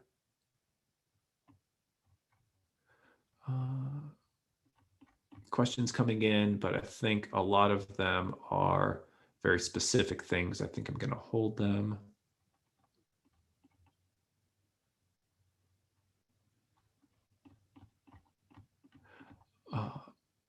Okay, so a couple of good questions that came in. So from Michael, just talking about my example for my soil, is it loam or clay? Just kind of the general guidelines. So the soil from my example at my place in Pomona, where I'm doing twice a week in the ground and 3 times a week in the raised beds, is it's like a mix of sand and silt, not much clay. I'll say, like at the previous garden that I lived at that had a little bit more afternoon shade and a little bit more of a clay loam, but not really heavy clay soil. In the ground, I was watering once a week in the summer. And in my raised beds, which were in more sun, I was watering normally twice a week. So that's going to be kind of a range for Southern California in general, once or twice, or maybe 3 times a week. But normally I do once or twice a week in the ground, especially if I've built a little bit of organic matter, even if it's sandy soil, and 2 or 3 times a week in raised beds. But again, that's a starting point, and then you can kind of feel things out and go from there. And then a couple of questions from Gilda. Most sprinkler systems max out at once a week for the longest interval. What do you recommend as sources? Okay, so for most of the things we're talking about, that's going to be fine. If you have those very old, well-established fruit trees and you want to try to push it beyond watering once a week, or for our Waterwise plants, once they're established with California natives, maybe you're only watering once a month, or Mediterranean plants twice a month, the vast majority of irrigation timers have 2 ways of setting them up. One is days of the week. The other is called interval. And interval means you program in the number of days in between. So if you wanted it to water every other week, you would do an interval setting where you would put in 14 days as the interval. So check that out. A lot of irrigation controllers have that and people don't realize, but if yours doesn't, then you would get an irrigation controller that does. And that's really the standard these days is for controllers to have that. And then also from Gilda, are there any sources of heads or valves that could be programmed individually to get different watering? Valves are normally meant that way. And so an irrigation controller that has the wire outputs to different valves is set up to do that. Depending on your irrigation controller, they usually have a number of programs. Most of them have at least 4 programs, so you can set up different watering scenarios. So one for your vegetables, one for your fruit trees, one for your drought tolerant garden, and one for if you have a patch of lawn. However, the newer kind of Wi-Fi irrigation controllers, a lot of them don't have those restrictions, and you can set up as many different scenarios as you want. So even like each individual valve for a lot of them can have its own schedule. Okay, so let's keep going. A last couple of things for guidelines, and then we are just about at time to take our break before we do the system examples. So in our plant establishment period, that's something I do want to mention. So what I've talked about mostly is for, quote, established plants, right? So that means after the plants have rooted in, whether they're fruit trees or vegetables. For when plants are young, so for the establishment period, if you are putting in, like, for example, your spring vegetable garden, annual vegetable seedlings or transplants can't dry out. So oftentimes that will be, for me, it's watering them with a hose once a day, usually, maybe more in a heat wave. But like these days in our vegetable garden, we have some stuff that's been newly transplanted. And so we are, for crops that have currently been in, as well as making sure that the water goes deep to train those roots of the new plants to go down, we are watering with our normal schedule. But in addition to that, one of us each morning before work goes out and quickly gives the young plants, the seeds coming up in the transplants, just a quick drink each morning. And then if it's a really hot day, I'll check in the afternoon. And there's only been a couple of days so far where I've also done them in the afternoon, just for the new stuff. For fruit trees, whether it's a bare root, a liner, or a 5-gallon fruit tree, usually in Southern California, even in the hot inland areas, a good deep soak once per week for the first few years, then once per week or twice per month once very well established. But once per week and then responding to the time of year is pretty normal. So for me, for example, we have a established irrigation system with some fruit trees that are going into their 3rd year, and then just a couple of new ones that were planted out into that this year. Most weeks, just the normal water that everything's getting is fine. But on the hot weeks, I check and I give a little bit of extra hose watering. Sometimes in a really hot week, when I just kind of poke my finger into the soil, if it seems drier than I want, just for those really young ones. And remember, you're watering both the current plant and the soil where you want to train the roots to grow. So especially for trees, you don't just want to be watering only right at the base. You want to be going out away from it just a little bit to train those roots to grow out. And then it is possible to beat these recommendations. I have had landscapes where I do water less, especially if it is a well-developed soil where it's built organic matter over time from mulch or compost, and paying attention to the soil and plant conditions. And sometimes you'll realize that you can refine your schedule to be even a little bit less often or a little less water. It's not a goal necessarily to start out with day one, but it is possible, especially if you're really mulching and adding that organic matter and compost to your system.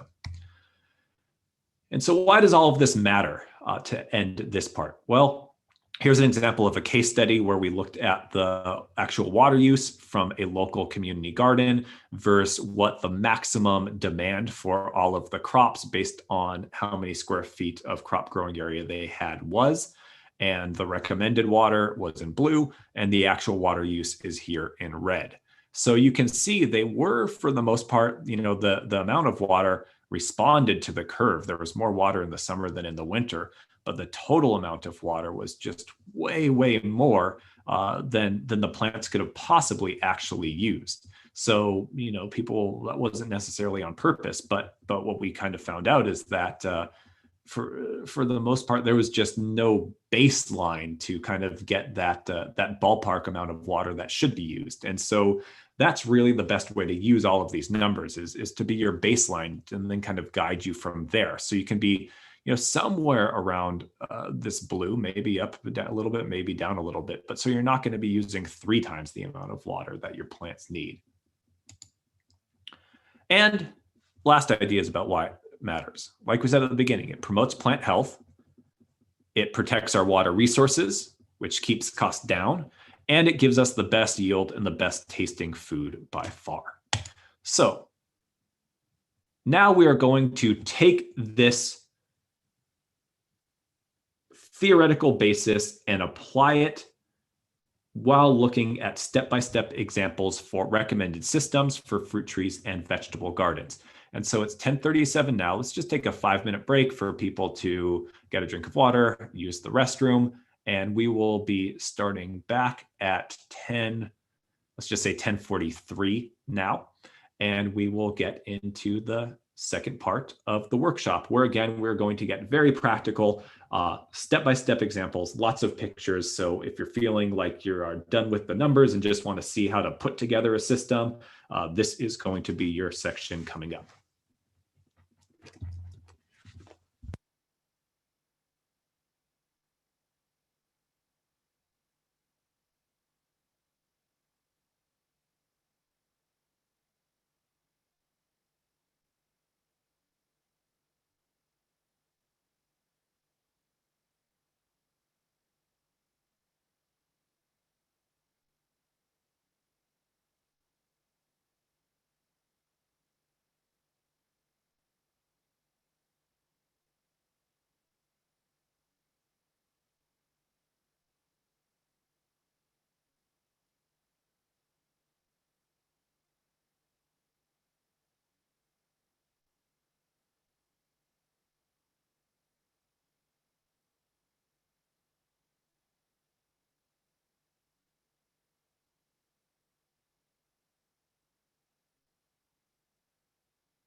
Okay, we are back, everybody.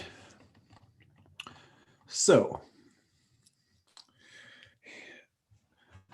quickly, before we jump back into this, I do want to mention, in case there's anyone who was not in the workshop at the beginning, that this is being recorded and will be posted to our YouTube channel next week after just some light editing at cbwcd.org/YouTube. And then also you can download a PDF of all of the slides from this presentation at cbwcd.org/presentations. And so when we get into the step-by-step examples, as well as those charts from the beginning, you'll have access to all of that. So the first thing to be thinking about when you're thinking about building out your irrigation system is how will you get water to your system from the water source? And so that might be either from a hose bib or from a valve. If your system is coming from a hose bib, and if it is a drip system, you will need a pressure reducer and a filter. Absolutely not optional. I have seen so many drip systems installed without it, not engineered to work that way, won't work. You'll have breaks, you'll have leaks, and the emitters won't function properly in terms of putting out the water at the rate that they're engineered for, which would throw off all your calculations and everything like that as well. And then you'll also need to have some sort of adapter, because the threads of the connection on the hose are actually different than the threads on the connection of irrigation equipment, which are a slightly different thread pattern, and it's not easy to see. And then if you are working with a hose as well, there are timer options that can go onto the hose. They're not the highest quality timers, but especially if you're going to be doing something like leaving town, then there are ones that run on a 9-volt battery, and they don't last, for, oftentimes I've had them, break down after 2 or 3 years. But the price points are around $40 usually for the cheaper ones. And they definitely can, really allow your vegetable garden, especially, or your fruit tree garden, if you need to connect to a hose, to keep going, even if you need to leave town. And then ideally, if you're able to set it up or have someone set it up for you, they would run off of an automatic valve connected to some sort of irrigation system. And the actual valves themselves, in a residential situation, will be what are called anti-siphon valves, which are the ones that come up out of the ground. They actually have a vacuum breaker on them, so it prevents them from ever sucking water backwards, getting into your main water line. And so they come up and they go back down. The actual part at the top will look generally similar. They could be different colors depending on the manufacturer. And then they all have what's called the solenoid, which is it's the part that's wired in that goes back to the controller, which tells it to turn on and off. And then again, pressure reducer and a filter. If you have a spray system for your orchard, it may need a pressure reducer as well, just depending on the pressure coming in to your irrigation system. And so the first thing we're going to look at is an example of a high efficiency spray system for fruit trees. This is the system that I have at home. This is my backyard when we were planting our fruit tree. It's one of the very first things we did before we started planting the rest of the garden. This is a system that you won't find used in like a commercial orchard. These are actually using landscape sprinklers, high efficiency landscape sprinklers. And the reason why I do this is, there's a couple of reasons why I prefer this for most backyard gardens. One is that there are great little micro sprays available for fruit tree systems like that are used in orchards, but most of them need to be special ordered. They're not readily available at local stores. Sometimes the product lines change. It's just kind of hard to keep up with all of that for people who are just kind of casually growing some fruit trees in their backyard. Whereas if you need replacement parts for a system built with kind of landscape irrigation parts, it's a lot easier to go to the local landscape supply store and get them. And then another reason is that those micro sprays often do tend to kind of clog or have other issues. They're normally very inexpensive. And so if you have 8 acres of tangerines, more affordable to put together than this system. But What most backyard growers are going to want is a really resilient system that's going to be very low maintenance, very reliable, and last a long time. And so that's kind of the main motivation for putting together this specific style of system. It also is very efficient in terms of where everything goes. If you were just growing your fruit trees, you might do a drip system just kind of around the drip line and under the canopy and slightly farther for each fruit tree. I like to intermix growing other stuff. Like I did mention, I grow California native meadow plants, both for the look of it, because it is a significant portion of my yard. And many of those plants also do attract the pollinators and beneficial insects that eat some of the pest insects that I want to have around my fruit trees. So this evenly distributes water to an area that will all one day be drip zone of the fruit trees, but has largely, after we set up the drip system, the spray system, has grown in with the meadow plants in the areas that eventually will be covered with the fruit trees as well. And so you can see here, these are what are called high efficiency rotating nozzles. And a high efficiency rotating nozzle is a newer design for an irrigation nozzle. And these are becoming very common in general landscapes as well, where instead of the mist, like an old sprinkler system, there are individual sprays of water that rotate around. And there's many different manufacturers of them. The one called the Hunter MP Rotator is the kind of most common one. And that's the one that we used for this example. There are other brands that are good as well. And then you will see here, this can all be built using like a traditional trench and PVC pipe if you would like. But in this example, we're using a product called Blue Lock pipe, which is a not PVC plastic. It's more flexible. It's a high density polyethylene. So it's kind of similar to like a drip line, but it's thicker and it's a more rigid wall. And so instead of having to do all the trenching through your yard, I like to just lay it out. And then in my orchard areas, I'm always going to have a layer of wood chip mulch. And so it just eventually gets covered with the wood chip mulch.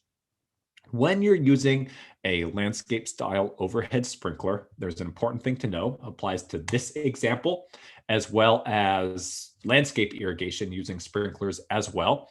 The way they are designed is that the spray from each sprinkler is supposed to go all the way and basically hit the next closest in either direction, hit the next closest nozzle.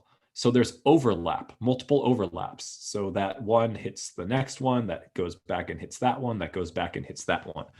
Sometimes you see things set up where just the very outer bit of the stream hits the other outer bit of the stream, like there is at the bottom image. That's not how they're engineered or designed. That will result in dry zones, both very close to the sprinkler and in the far area.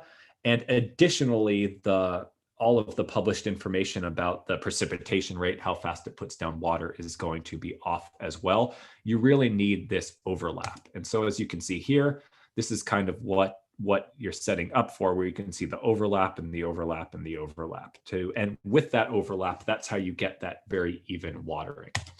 And so this is going to be our high efficiency system using nozzles, which are called Hunter MP1000 nozzles. Now, you don't need to remember this, but if you're actually going to set this up, you're going to want to refer back to the slides from it so you know what products to buy. And this will provide an even watering to the entire area, which is good when growing lower plants under and around the fruit trees, which could be herbs, native meadow, or anything like that. The Blue Lock pipe and the fittings are not available locally in stores, but can be ordered online multiple places, including one source that always has it is a place called Drip Depot. It's not an endorsement, but you can purchase the pipe. When you purchase the pipe, it comes in rolls. So it's not like long sticks. And so it's shippable, and normally it's free shipping as well with it. So it's not necessarily unaffordable to buy irrigation equipment online. I always like to support local stores for any of the products that they have, but this stuff is just something that only the online retailers have these days. And so you're going to start with kind of measuring out and putting out flags is what I like to do, but anything to mark the areas where you're going to have your sprinklers. Now, depending on how big your fruit trees are going to get and the spacing that you choose, you might use a different, what's called nozzle, because different irrigation nozzles, they shoot a different length. And a lot of them are adjustable. There's a little flathead screwdriver screw on the top where you can really refine that, but it's limited. So the Hunter MP1000 nozzles by default will go about 14, 15 feet, and then you can pull that in a little bit. I prefer to plant fruit trees generally, for me, about 13 feet apart. That lets me let the trees get about 10 feet or so, which I then keep them pruned to. So that's about the size where I'm actually going to do all of the harvesting, and everything staying small enough so that I can pretty easily do the pruning every year. So I plant them about 13 feet apart.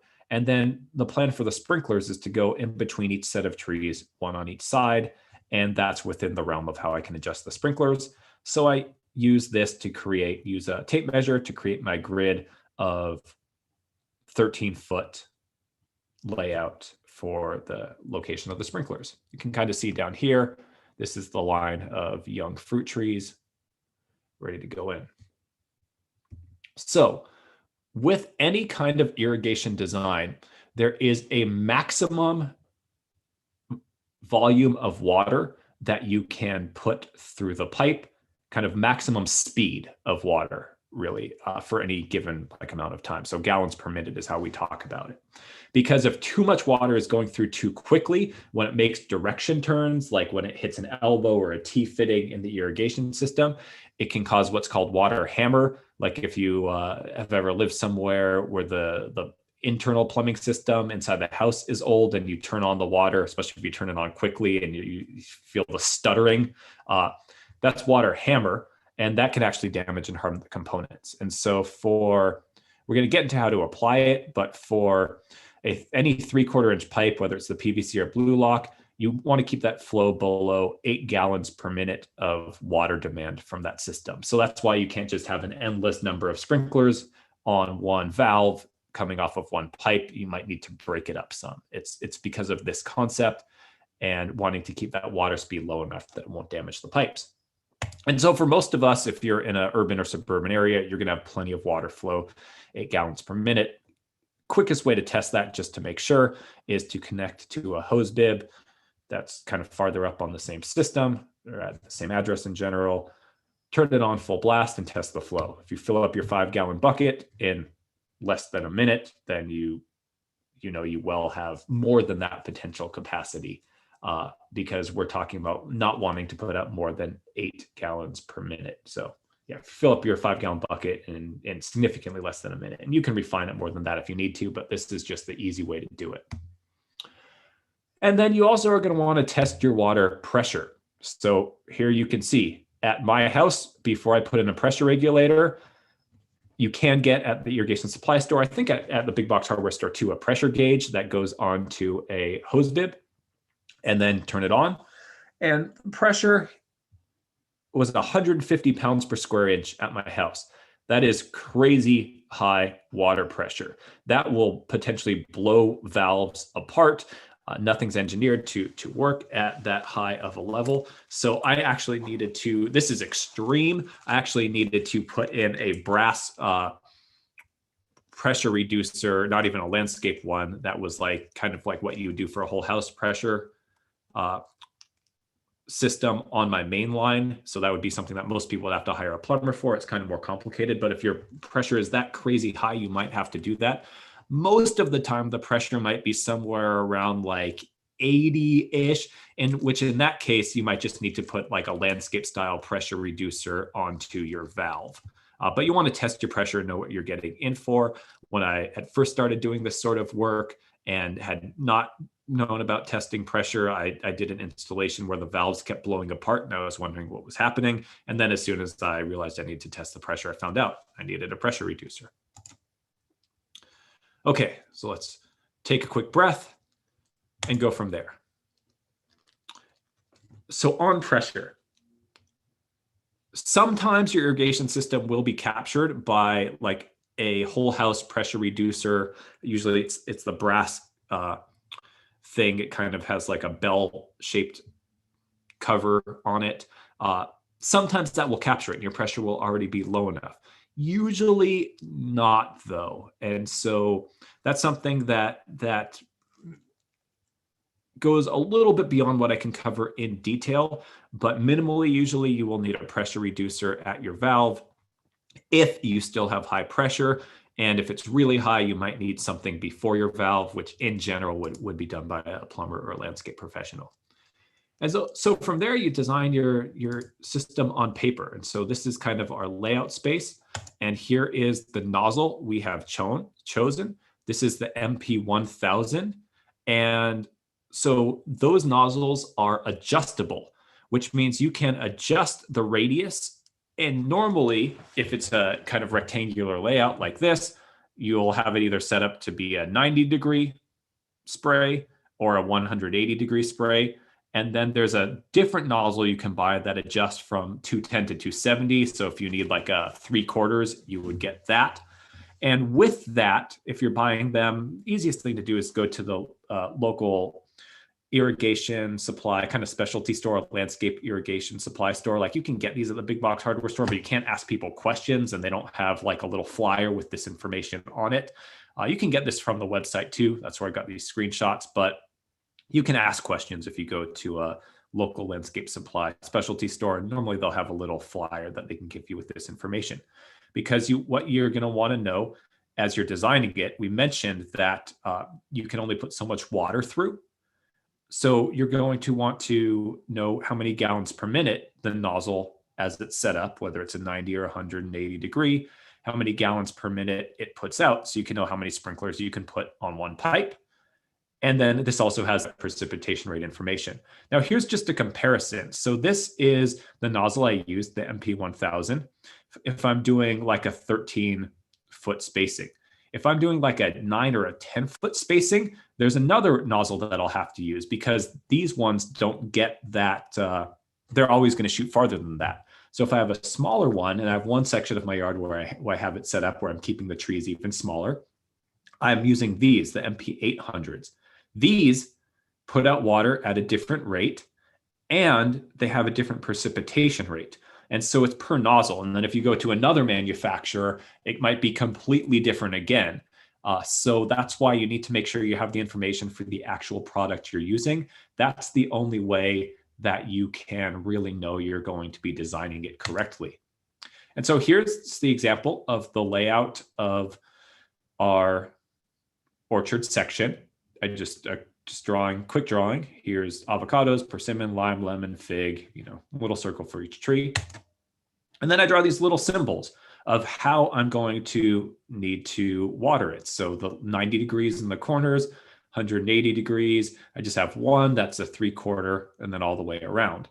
And then based on that little chart, I know that if I have one that's a 90 degree, a corner, that's going to use 0.21 gallons per minute.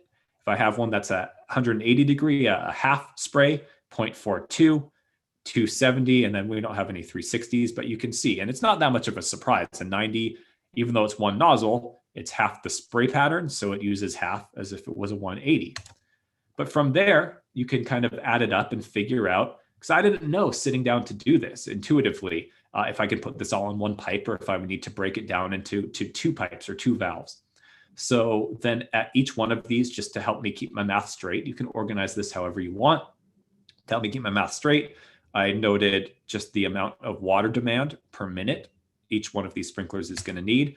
And then I just figured out the easiest way just to kind of break out the math. So for me, I did them in groups of these two, and then I started adding them up. And basically, as I started on the right side and started adding everything up just on my calculator, when I got around to here, I knew that I was a little more than halfway through and I was already at 6.3 gallons per minute. And I need to make sure that I'm not going to go above 8. So I knew that I was going to have to split this orchard into 2 different sections. So I decided at this point would be a good place to split it. and then did the math on the other side. So I had one part where the demand was 6.3 gallons per minute, another that was 3.7. As long as it's below 8, it doesn't matter. You know, it could split over here, but this just seemed like a good as any other place to do it. And so I'd have to have a connection to a water source, one area, and then in the other area as well.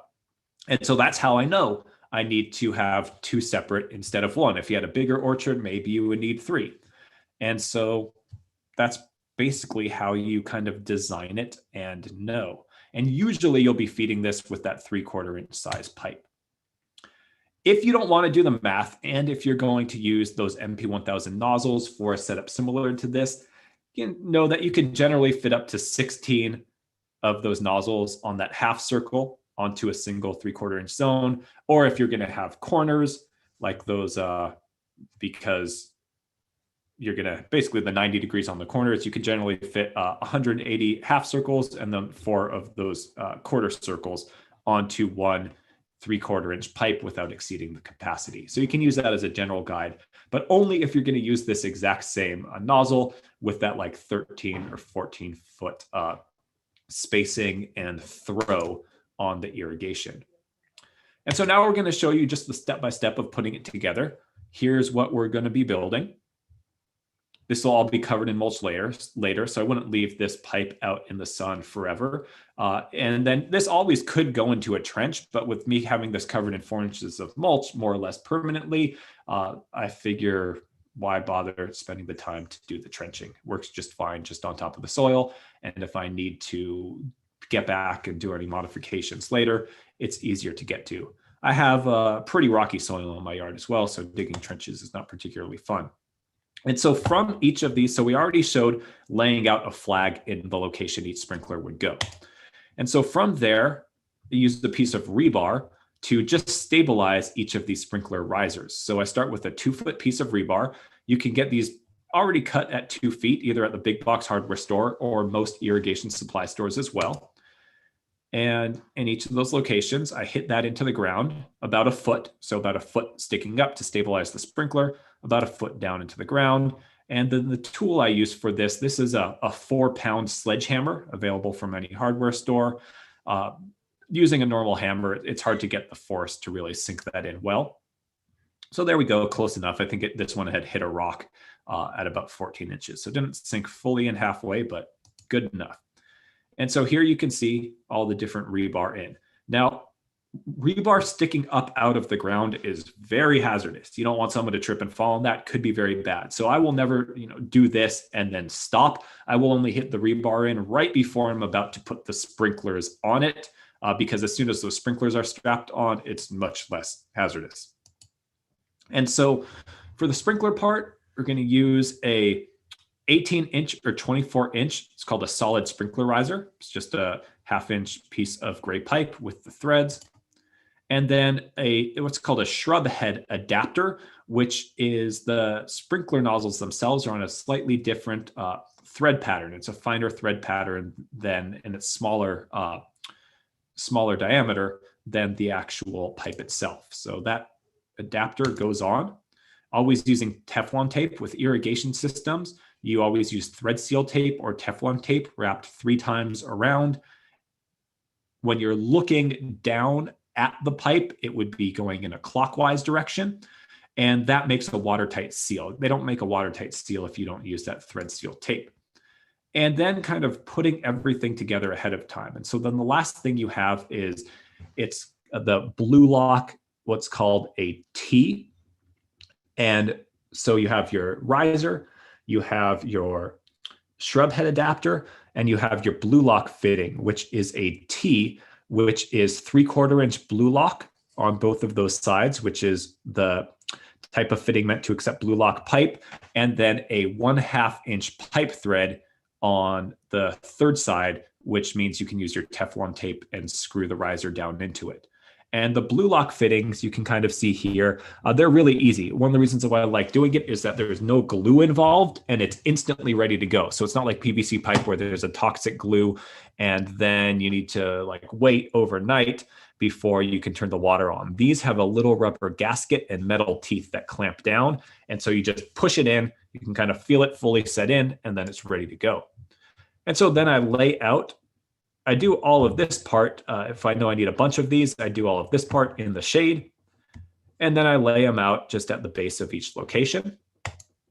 And then any other fittings I need. So for example, the water source here was going to come from this direction and then feed this whole system. And so I needed a what's called a T to where I can bring the water source in and then have it feed the system in each of those other directions. And so then this is the blue lock pipe. Quick tip, whether you're using drip or blue lock pipe or even home plumbing pipe, anything that comes in a coil, if it comes in a coil and it has these bands of whether it's strap or tape or anything like that, the way that they're meant to be used is actually don't take the tape all the way off and then the whole thing will try to uncoil and kind of become a mess. Just cut the inside of each of these pieces of tape and then you can uncoil it from the center. Still easier to do with two people, but that makes it even possible to do as a one-person job. And then you basically take the end. And so what I do is from there, I think I skipped the step. I'll actually use zip ties to attach all of the sprinklers to the rebar so they're sticking up and kind of in position. And then I'll just start plugging in the pipe into the fittings. And you can use on the blue lock pipe, you can use a normal PVC pipe cutter.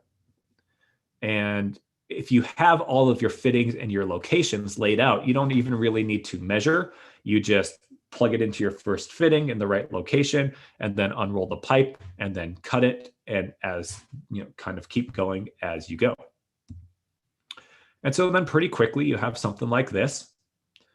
And then for the final T, and something kind of quick to note is as you are cutting, remember that there's going to be about an inch or so of this pipe that inserts into the fitting where it needs to be. So you don't want to kind of measure out, even if you're just measuring kind of by hand and not really taking real measurements, and then assume that you're cutting to the end. That's just a mistake that people make, usually only a couple of times, and then it's pretty obvious you need to account for the part that's going to slide into the pipe, or the part that's going to slide into the fitting.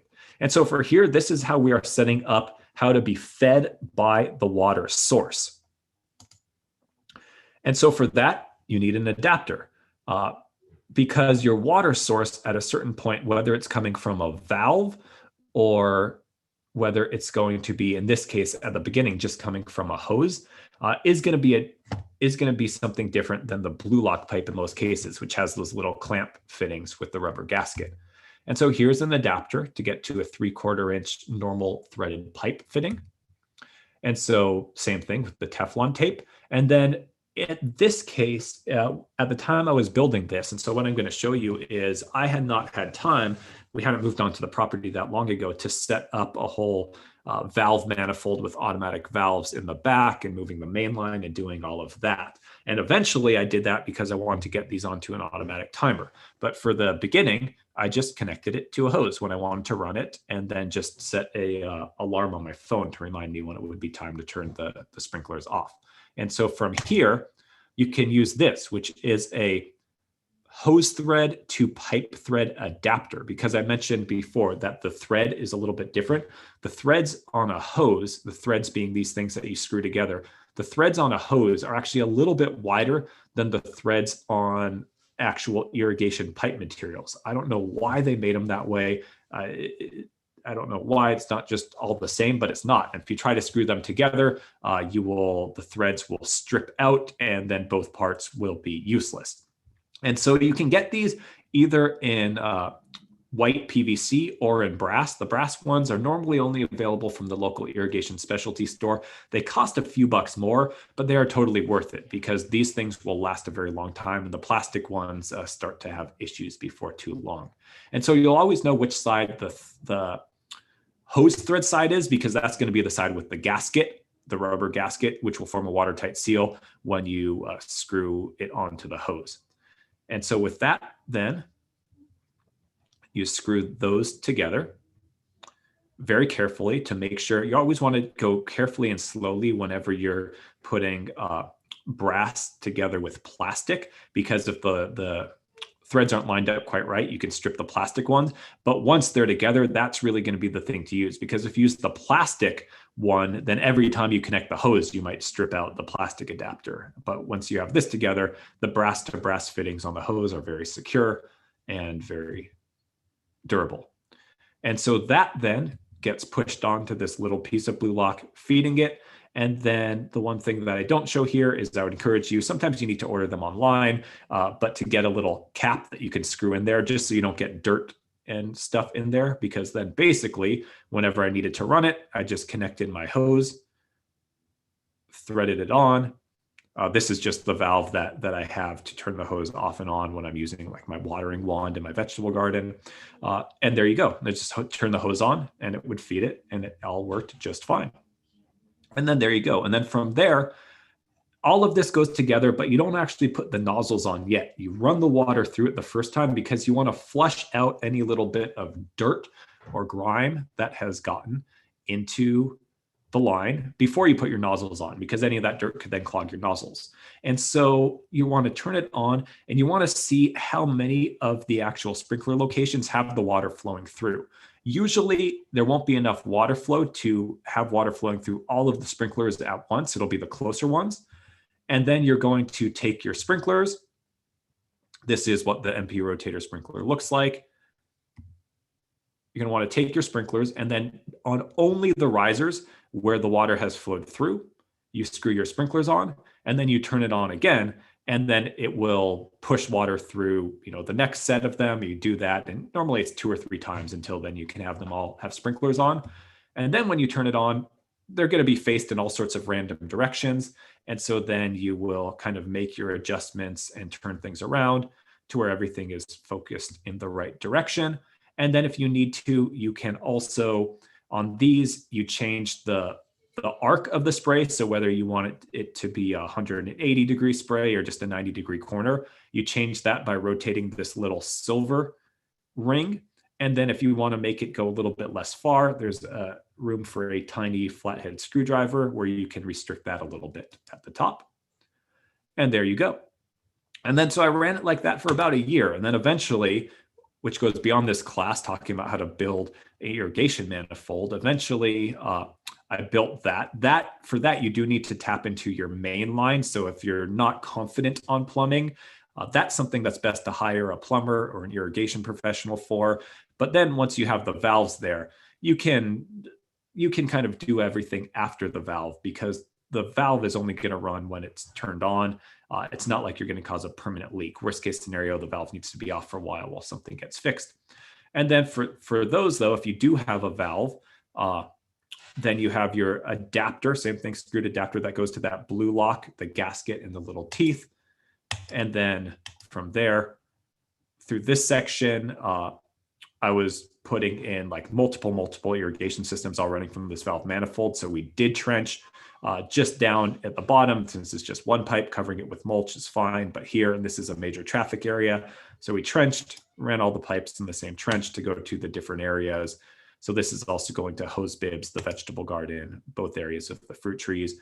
And then eventually just cut that off, drained out the water, and then just used a little coupler fitting to put those together. And there you have it. And so you can see a little bit later, the fruit trees growing in, a little bit more of that meadow area starting to grow in the backyard. And then this is a section of that last spring. And so you can see these are some pre-existing older trees that never had a good irrigation system. Here's some of the younger trees. And here's some of the native meadow plants. Have milkweed for butterflies, yarrow for beneficial insects, and all sorts of other things for pollinators. So adding to the beauty of our garden, as well as the habitat value as well, all from that irrigation system. And so from there, so now we have our system. And so now here's the example to wrap up this part, back to this chart. So how do I know for where I am, how often, and how long to run it? Well, we already talked about kind of the general baseline for this area, watering the fruit trees about once a week. And that'll be for pretty much all of Southern California, I believe. And so from there, if you're living in the real desert, you might need to water more than once a week, especially when things are young. But for most of Southern California, once a week, so 4 times a month. And so for our July maximum, 7.9. And so this young mixed fruit tree zone, 0.7 plant factor, that's 70%. And so you can see here, 7.9 for the vegetables. But if we go over to our fruit tree average, 5.5 inches. So 5.5 inches for the month of July. That's 7.9 times 0.7. So I know based on the general guidelines in my experience, I'm going to water 4 times a month. So then that's that 5.5 inches divided by 4, which means each time I irrigate, I want to provide 1.4 inches of water to that whole root zone of that fruit tree area. My irrigation zone is that good head-to-head installation of those Hunter MP 1000 rotator nozzles. So with that, I can go back to that chart provided by the irrigation manufacturer, and that chart tells me right there that that will put out 0.4 inches per hour. It's always good to do the thing with the jars just to make sure that it's really performing that well, but that's as long as the pressure is not crazy high or crazy low, it's going to pretty much get you there. And so with that 0.4 inches per hour, I know each irrigation, 1.4 inches. So 1.4 inches divided by that precipitation rate of 0.4 inches per hour means that in July, each time I run that irrigation system once per week, I need to run it for 3.5 hours for that irrigation event. 3.5 hours times 60 is 210 minutes is what I put into my irrigation controller for that once a week July maximum. Now, once I have in my irrigation controller that's the July maximum, 210 minutes, my irrigation controller is one of those weather-based irrigation controllers. As long as I'm happy for it to continue running once a week, it's automatically going to adjust the number of minutes up and down based on, well, basically mostly down based on the weather. So if it is actually like winter and it rains, my weather-based irrigation controller is set that it will automatically skip a certain amount of time before it irrigates again. But in the spring, if it's only requiring 50% that much water, it's automatically going to adjust it. Now, if you don't have that function, you also can then adjust just down based on these historical averages. So oftentimes you can like pre-program in April, 76%, and it'll automatically know to roll back the number of minutes to 76% of that 210 minute maximum. So hopefully that makes sense. And then again, that's a pretty long run time. These sprinklers put out water very slowly and evenly. That's how they're designed to be highly efficient. And so, but then start running it the first time and check and make sure that that amount of water can be infiltrated. If it's starting to pool up, or if you're on a slope especially, you might need to use your controller's cycle and soak function or multiple start times to where you somehow use your controller functions to break it up. So there's like maybe an hour or two of rest in between, water it for half that number of minutes, then let it rest, then do it again, something like that. And then just another kind of example, here's the ones that are the MP800s, which is the different product, different precipitation rate, but for a smaller radius area. And then very quickly, I'm just going to show you inline drip irrigation for fruit trees. We're not going to spend much time on it. There's extra slides so you can go through if you want, because I want to get to the vegetable gardening system in our last bit of time. So for inline drip irrigation for the fruit trees, inline drip irrigation, this just happens to be purple because it's on recycled water at our demonstration garden, but most of the time the product is going to be brown. And that's just if you don't want spray, but if you just want to water like around the base of the drip line for individual trees, if you're not going to be growing anything else in between, and if for your particular setup and reasons you want drip irrigation. This is basically just for fruit trees. I would just use, it's essentially just landscape drip irrigation, but the inline emitters. And so instead of plugging little buttons of drippers on, they're already embedded at a regular rate. Normally it's like every foot into the line. There's different fittings for that. Avoid this stuff in general. I'm not going to spend the time to get into why really, but whenever we help homeowners with their irrigation systems with this stuff, it's always falling apart. There's always leaks that are unknown to the homeowner. And remember that it doesn't really, those individual little buttons don't really water where the tree really wants its water. So as your tree grows in, you would need to start adding more and more buttons and more buttons. And nobody does that. It'd be impossible to maintain. So a spiral like this will actually, that can then keep growing as it needs to for however big the tree is actually a great drip system for the tree. And then at the end of the spiral, there's just something so you can open it up and flush it every once in a while. If you were going to do a long area of fruit trees kind of down a row, you'd set up something like this. Same thing with the blue lock pipe. It's the same adapter that you would use, but then it's just another little adapter to go to the drip line and set them out at a grid. And then depending on your soil type, there's charts for how you would set that up. So if you wanted to go through, if you're actually going to set it up, here's some images on the step-by-step, but pretty similar to how you set up the sprinklers, just with a couple little different adapters. And then flushing, same thing. So again, I'm going to kind of breeze past this, but if you are actually going to put in one of these, here's some charts in here, how to choose the emitters, how many gallons per hour you want to select your emitters for based on your soil type, the spacing of the lines. We also teach a whole 3-hour class just about drip irrigation system installation and design. So if you know you're going to do a system like this for your fruit trees, it's the same as the landscape kind of system design. You just use it for your fruit trees. So you can check out that whole class on our YouTube page, or we'll also be teaching it this summer coming up as well. And then once you have all of those selections made, as long as your pressure is, you have that pressure reducer and filter, then this will tell you your precipitation rate by following the chart with your emitter spacing, the flow rate, and the spacing in between them.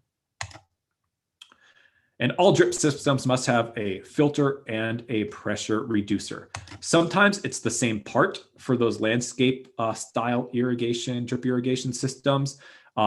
For the more agricultural style systems, like we're going to look at for the veggie beds, those run at an even lower pressure. So those are normally separate, and you'll get those from the same place that you get your actual drip line.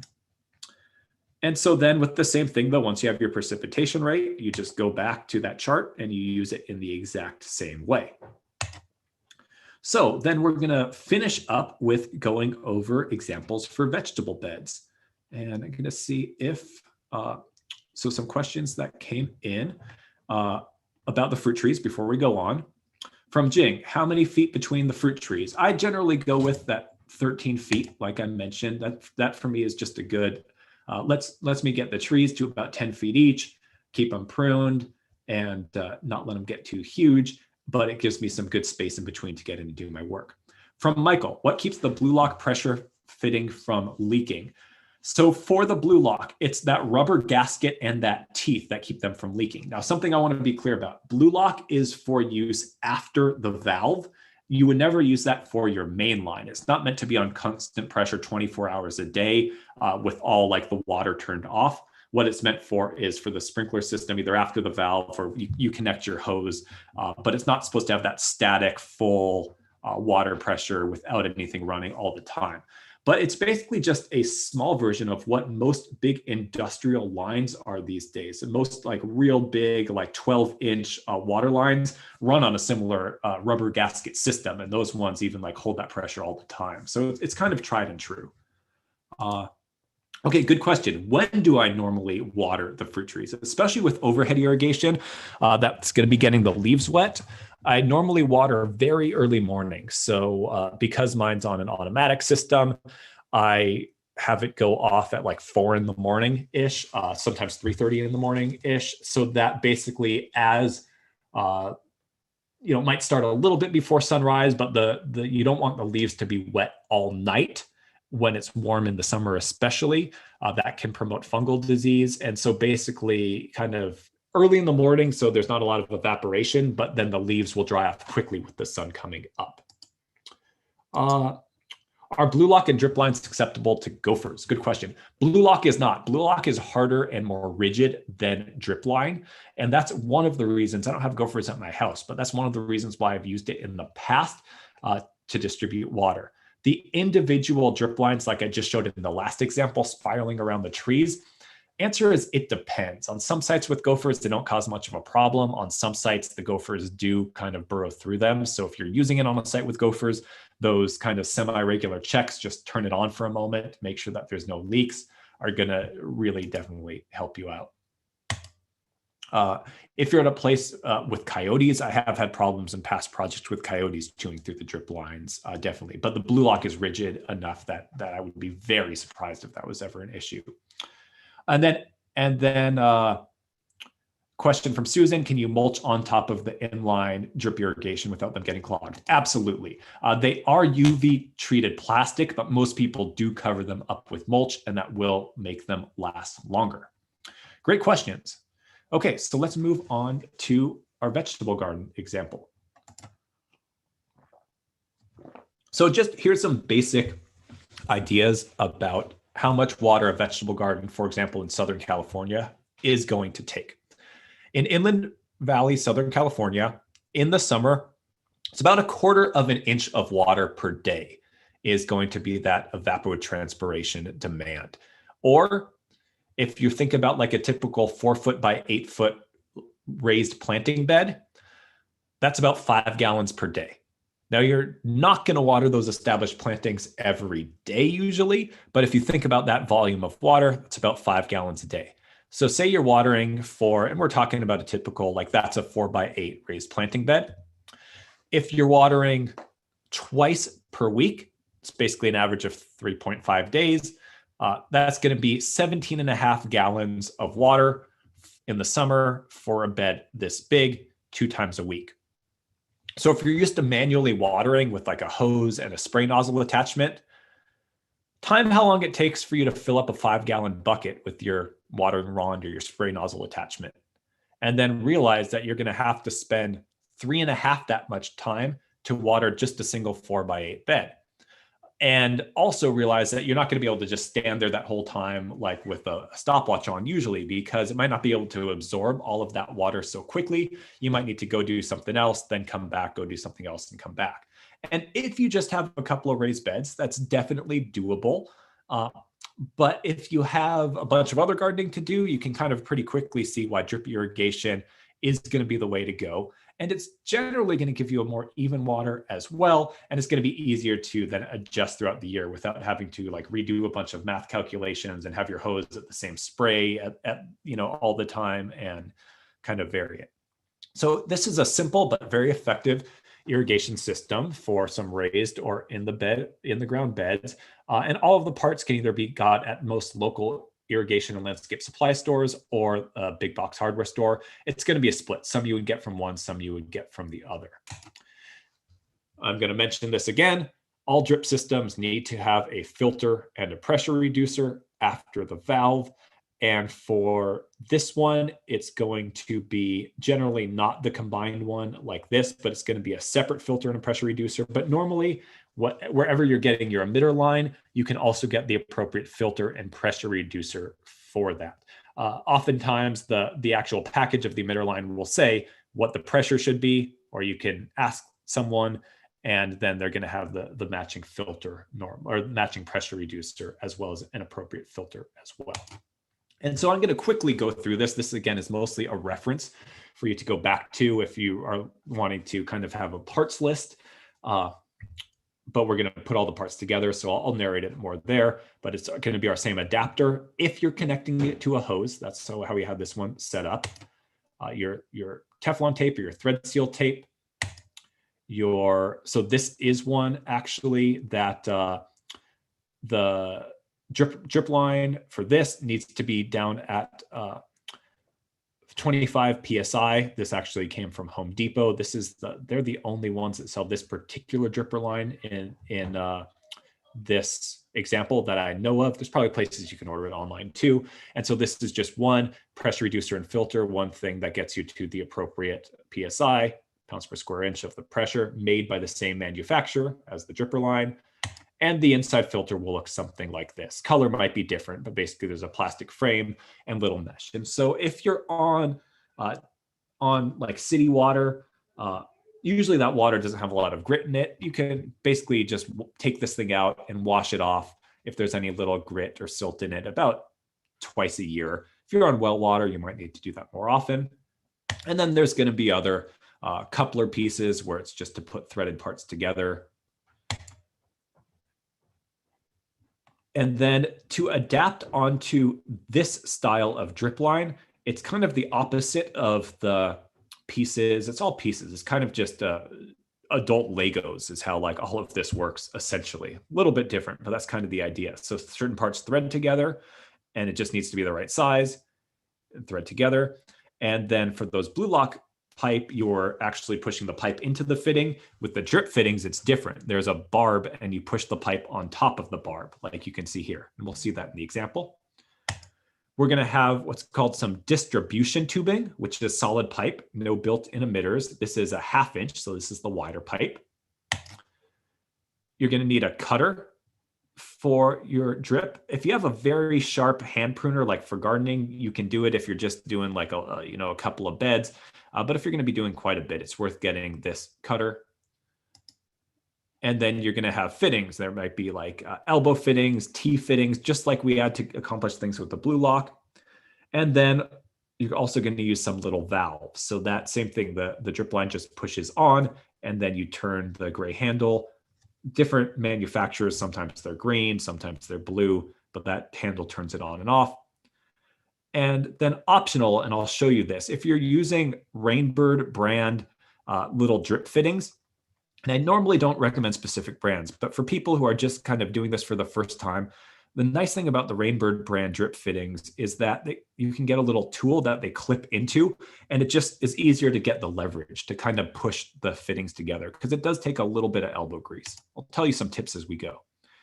So this is a style of drip fitting that you sometimes see at the big box hardware store where the drip line goes inside usually it's a black plastic fitting. Those take a little bit less muscle, elbow grease to put together, but they don't last and they tend to leak. So I really recommend what are called the barb style fittings, or sometimes, barb style fittings is basically the main thing that they're called. And even if you have to muscle them together, once they're together, they're really reliable. And then this is the main thing. This is the emitter tubing. And so a few specific things about it. So just realistically, the main place I know where you can buy it in the store is Home Depot. So this is 1/4 inch. So our normal distribution tube is 1/2 inch. This is 1/4 inch drip line. They have the drippers inside of it already. Now, the reason why I recommend specific products is just because this is the only product I know that you can buy locally in stores usually that has a 6-inch dripper spacing. So most of the landscape irrigation drip lines is spaced out 1 foot apart. And for roses or lavender or native sages, like that's fine. But for vegetables, you need, especially for young vegetables and kind of getting them going and established, or like salad greens where they're like small and close together, you need, for optimal performance, to have those emitters a little closer together. So I really like the 6-inch spacing. And then the example that I know of is with the 6-inch spacing. Normally it's a 0.5 or 0.48, but about 1/2 gallon per hour is the emitter rate, how much water each of these put out when it's at the proper pressure. When you go to the store, there is a product that looks almost exactly the same style label, same color, where the dripper spacing is 12 inches. And sometimes there's one where it's 18 inches.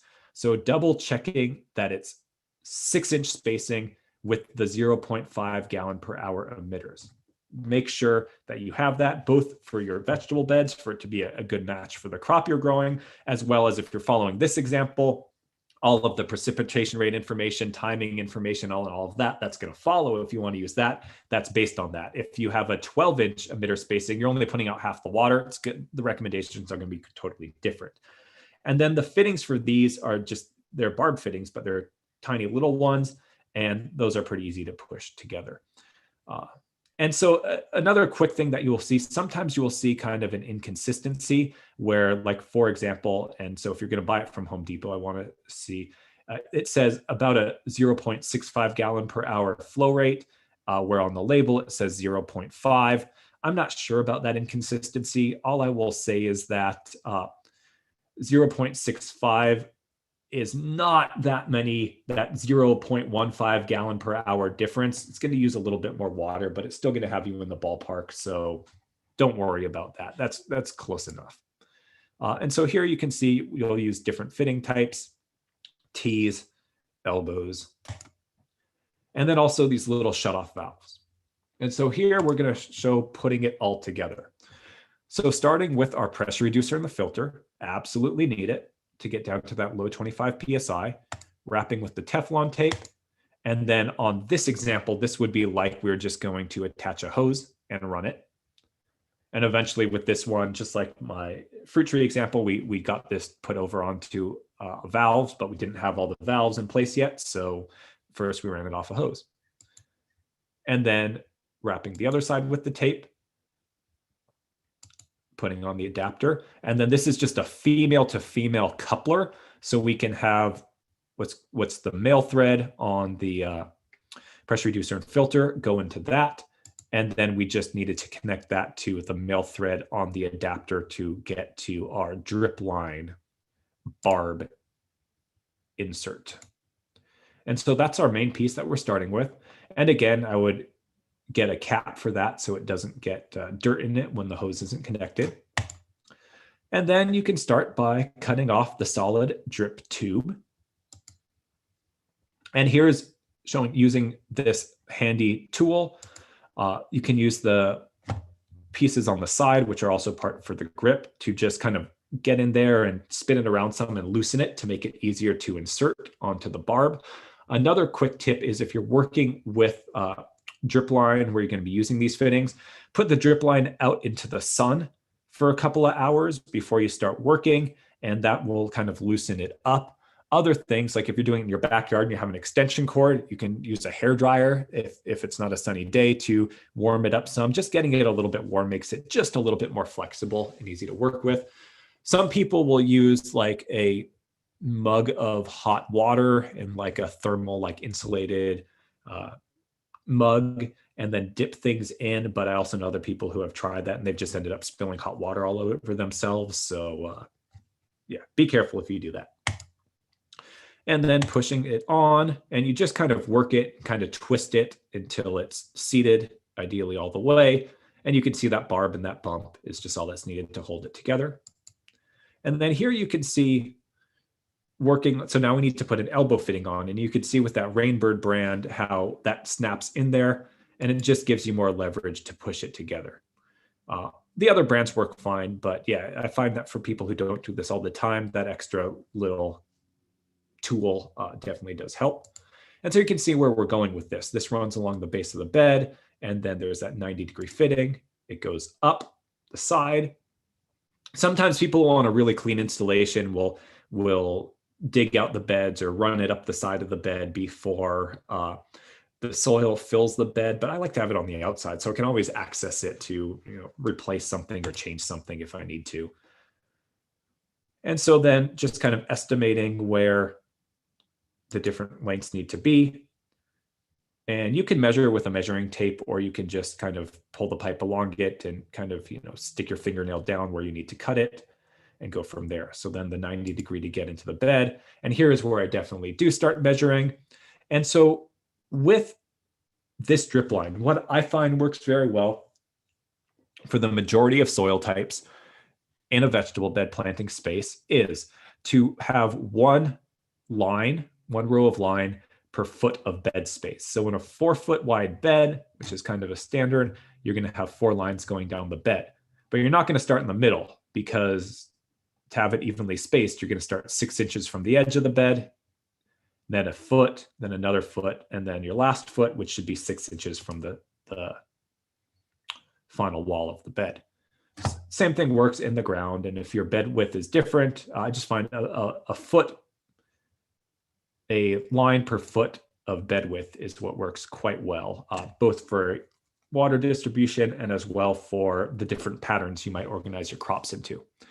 And so now another piece to go across the end of the bed. And then I like to put, you're going to have to do something to kind of cap the drip line at the end. And there's pieces that are made that just kind of fold it over, but I like to put one of these valves in. So you can push it in, and then if you want to flush the line, you just open up that valve and it spits the water out. Because you're going to want to flush these every 6 months or so, just in case any little grit gets in. And then you can also see here, I always do put another valve, one of those little inline valves at the base of each bed if I'm going to have multiple beds connected. So that way it all goes to one valve or one hose, one source. But if I happen to not have crops in a bed at a certain time, I can just turn it off. Or sometimes, like if I have a bed full of tomatoes and I'm really trying to get them to sweeten up during the harvest period, I might actually restrict the water a little bit and might skip an irrigation. So I can just turn that off easily and on, any variety of reasons. So then laying out the tape measure. And then you will be using, with drip irrigation, these little drip staples, or sometimes they're called jute staples. They're just little metal half hoops that then gets pushed down into the soil to secure the drip line in place. The drip line, if it's not secured with these staples, will naturally kind of wiggle around throughout the day as it gets hotter and cooler. It's amazing how much they can move. And so every 2-3 feet, on a long bed, maybe 3 feet. On a short bed, maybe 2 feet, 2-3 feet or so. You can push it a little bit farther if you need to. If you have a huge area, you're going to want to put one of these down. But I also use them for my layout because I normally conveniently have them around when I'm working on drip irrigation. So you can see I'm measuring 6 inches. I put in a staple, another foot, put in a staple. And so that's going to be when I need to punch into this solid tube, that's going to be a good reference for where exactly I need to do that. And so here you can see, now you're going to use a punch. And so this is one that's available at the irrigation store, the big box hardware store. This is my favorite style, where it's like a trigger and you push it down over the drip line. And you can see here, barely there's a little barb, and you pull it and it just very easily makes a nice clean hole. And these, they're less than $10. They're not that expensive. There's an even cheaper one that's just a little punch that you can push in. And those are fine too if you're just doing one bed. They just take a little bit more elbow grease. And so there you go. And that's the sort of hole that that'll make, which is just a little smaller than the width of these barb connectors. And so you'll take that and you stick it in. And that seems like it should leak, but they actually do a quite good job of making a watertight seal. And there you go. Whenever you're working on this sort of stuff, always have on hand a pack of what are called goof plugs. If you happen to put one of those holes in the wrong place, you just pop in one of these goof plugs and it seals it up. But if you don't have these, then they leak, and it's almost impossible to just improvise something you have on hand to clog that up. So just one pack of these is super cheap, and then if you make a mistake, no problem at all. So I always start with that because I hate to take the time to have to go all the way back to the hardware store or the supply store just because I put one of those in the wrong place for bad measurement. And so then you can see the 1, 2, 3, 4. There's different styles of the staples. The ones I normally use go all the way down on both sides and come from the landscape supply store. These are the ones that the big box hardware store sells. And then you're going to go down to the other side and set up your same 6 inches, 1 foot, 1 foot, so you know exactly where you're pulling the line to. Then you're going to take your dripper line. Like I mentioned before, with any coil, only cut open the center, so then the tape around the edge can kind of help hold things together. You always want to start with a very nice clean edge for where you're pushing together parts. And so you can see there, just from the manufacturer and shipment, that's a little ragged. So with this stuff, I just use a sharp garden shears. If you have a poly cutter, like for larger pipe, I'm sure that works as well. But this stuff cuts pretty easily. So nice clean cut, and then pushing on. And then remember, as you're putting it together, you need to make sure that you have at least a little bit of space away from the emitter. If your cut, for example, was like right here, you wouldn't be able to push that on because the emitter is going to be taking up space in the inside of that tube. And so you just push that all the way on and pull that line out to the end, cut it at the end. And then you really want to avoid getting dirt in these as much as possible. So I'll just kind of let them go off to the side. It wouldn't be a bad idea to go as far as putting a little tape on the end just to really make sure that no dirt or mulch is going to get in there when you're done. The only disadvantage, the narrow lines work pretty well. The only disadvantage is that because the tube is so narrow, they do clog a little bit easier, but if you're nice and clean with everything, checking your filter and everything, then doing good job flushing, then you don't need to worry about it that much. And then one last tip whenever you're laying out your drip irrigation in this phase is you want to what's called stagger the emitters to get the absolute best, most even distribution of the water. So what you can see here is these are 6 inches apart. So the first emitter and the second emitter. And so when you're laying out your next line, ideally you want your next emitter to be staggered with the first one so that it kind of forms a triangle. And so the easiest way to do that, and it'll become apparent if you're not quite following me, what I mean is by drawing just a quick little line in the dirt or in the soil, making a spot in between those. And then right at that spot is where you're going to want that emitter to be. And you can see here, so this is the spot where I'd want that emitter to be. So it's staggered. It's in the kind of, it lines up in the middle of those first two. And there's not enough line on it to get all the way back to the fitting. So you're going to have to go over to the next one, kind of line up where the next emitter would be, and then cut some extra off to get that into the right place. And that's really just kind of going to really ensure the most even distribution, which is part of what drip is all about. And so then you lay out and staple down all 4 of yours, lining them up against the staples to the measurements. And then you're going to complete it all at the end. So you're going to take another piece of this, and you'll end up with a few extra emitters if you do this, which is just fine. It's not going to be a ton of water. And so then you lay that out, and then you use these end fitting pieces, the 90s or the elbows, get those together. And then the 2 in the middle will have to connect in using the T's. That's how you end up with something like that. You can see here, it's already starting to wiggle. So I had to pull it a little bit tighter and restaple it, which is just fine. And then the last thing I'll do is put in another flush down at the end. So you can just cut in anywhere in the middle, another T, another little piece of pipe, and then this little small inline shutoff valve.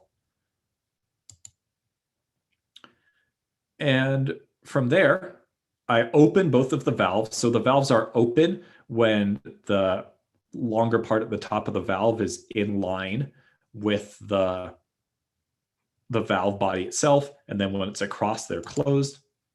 So I open it all and then turn it on for the first time. So if there is any little bit of grit in there, it can shoot out the sides.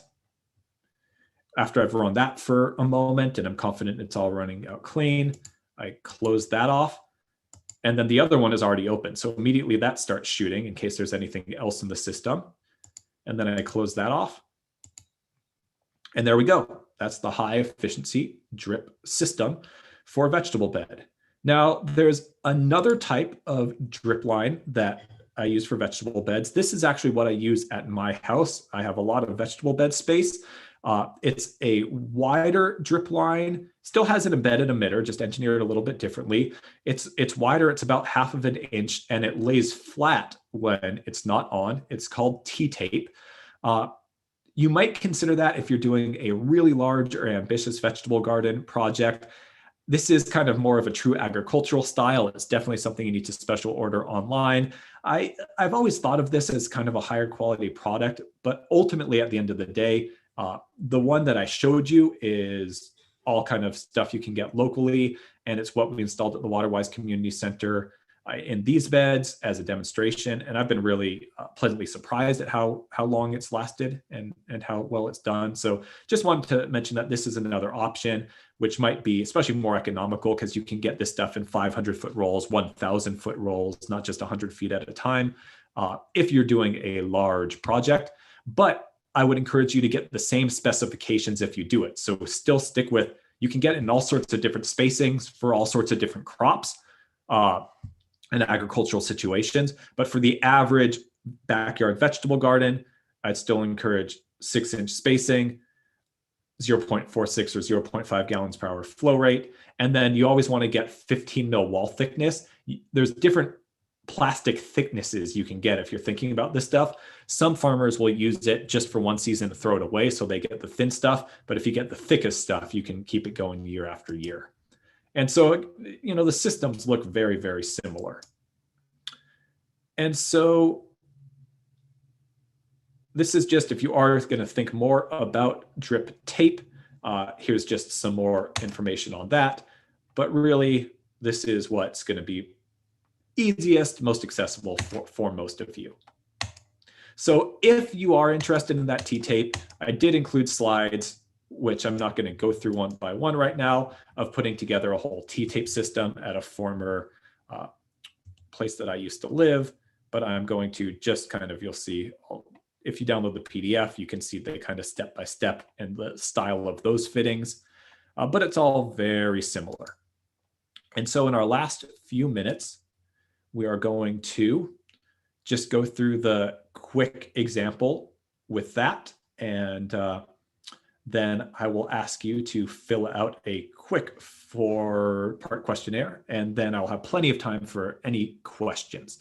So for the drip with the 6-inch emitter spacing, 0.5 gallon per hour emitters, and 1 line per foot of bed width, like we showed. So if you put that same system in, your precipitation rate is 1.6 inches per hour. And so that actually puts out water very evenly, but pretty quickly. That's actually a faster precipitation rate than most like traditional spray irrigation systems. So my total area, water demand for July, again, 7.9 inches. If I'm watering twice per week from my in-ground beds, that's 8 irrigation events. So that's just about 1 inch per run, 0.99.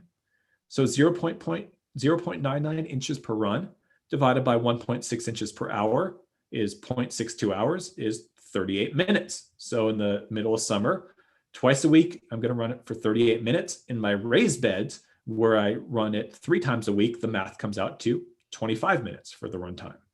So there we go. And then again, you can use that chart in that exact same way to roll off time from there for other times of the year. Now, once you get to the winter, you don't necessarily want to be watering if you're watering 3 times a week in the summer, you don't necessarily want to be watering like 3 times a week just for a couple of minutes in the winter. You might then shift it to like once a week when it doesn't rain based on the weather. And then, so it would be, your runtime could switch from there, but you can still use that chart to figure it all out.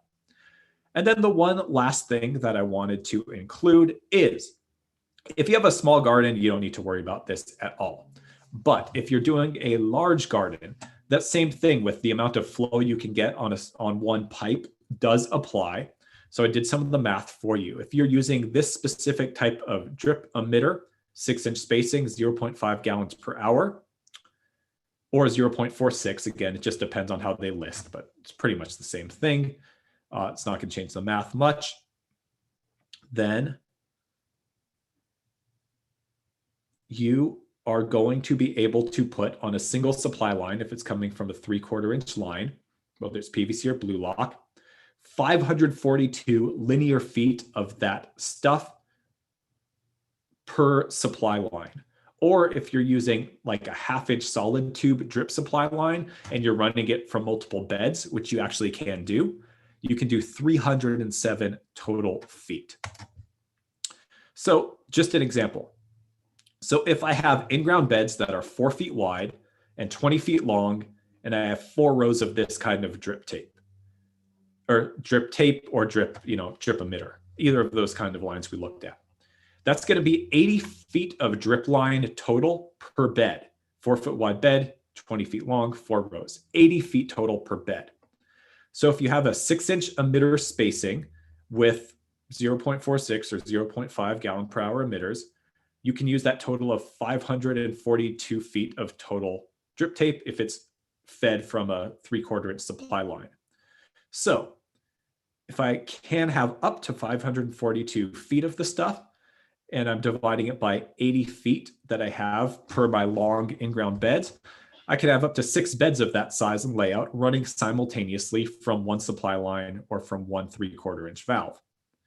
If my garden is going to be bigger than that, which won't be most of you, but maybe some of you, that's where you'll need to split and have a second valve, which wouldn't run at the same time, assuming that you're using a 3/4 inch supply line, which is what most backyard gardens would have, even if they're larger backyard gardens.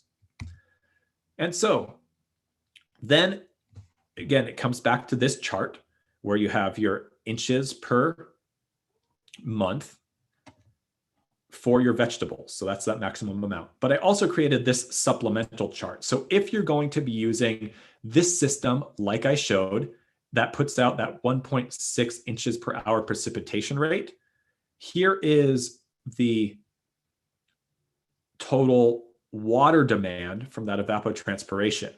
But if you're watering that system 1 day a week, here's the number of minutes. 2 days a week, here's the number of minutes. 3 days a week, here's the number of minutes. And so this is helpful because then if you're going from 3 times a week in July, 25 minutes, but then in January, that seems like 3 days a week is too much. You want to jump down to 1 day a week. Quickly, you can use this chart. 1 day a week, January, 23 minutes. So if you're from a different area, you can set up something similar for yourself. I use this as a reference all the time. And if you're in our Southern California area, especially if you're inland, you can definitely use this right away. If you're kind of more in the city or towards the coast, you might set up your own, or you can just kind of shave off like 10% or so, especially in the summer, and get pretty close. And then last thing is, again, if you are up for putting in the weather-based irrigation controller, that'll really help you adjust to the weather, which is especially useful with vegetable gardens. If you are in our local service area and you get water from one of these water providers, there is actually a local program where through your water provider, you can call and talk to them, and you can get one of these weather-based irrigation controllers installed by a professional contract who they have an agreement with completely for free, as long as you have an irrigation system that's a good enough shape that something that's weather-based would potentially save water. Really cool program. If you are anywhere in Southern California, there are rebates of at least $80 to help pay for one of these that you would put in yourself.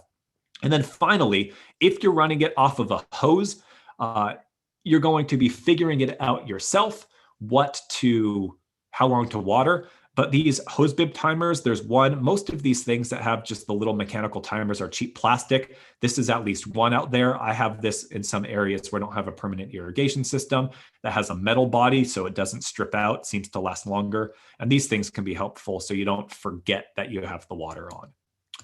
And so just one couple of last quick notes, and we are just about done. Putting it together. If things happen to get very dry on you, it happens. People forget to water, just if the soil just happens to dry out on you. Remember that all of this acts kind of like as a soil moisture bank account. So these numbers of how long to water assume that you're starting this whole process with some good soil moisture, then it dries down some, then you're replacing it. So if you happen to get like too dry for whatever reason, you're going to need to water extra to catch up and then move back into this sort of schedule.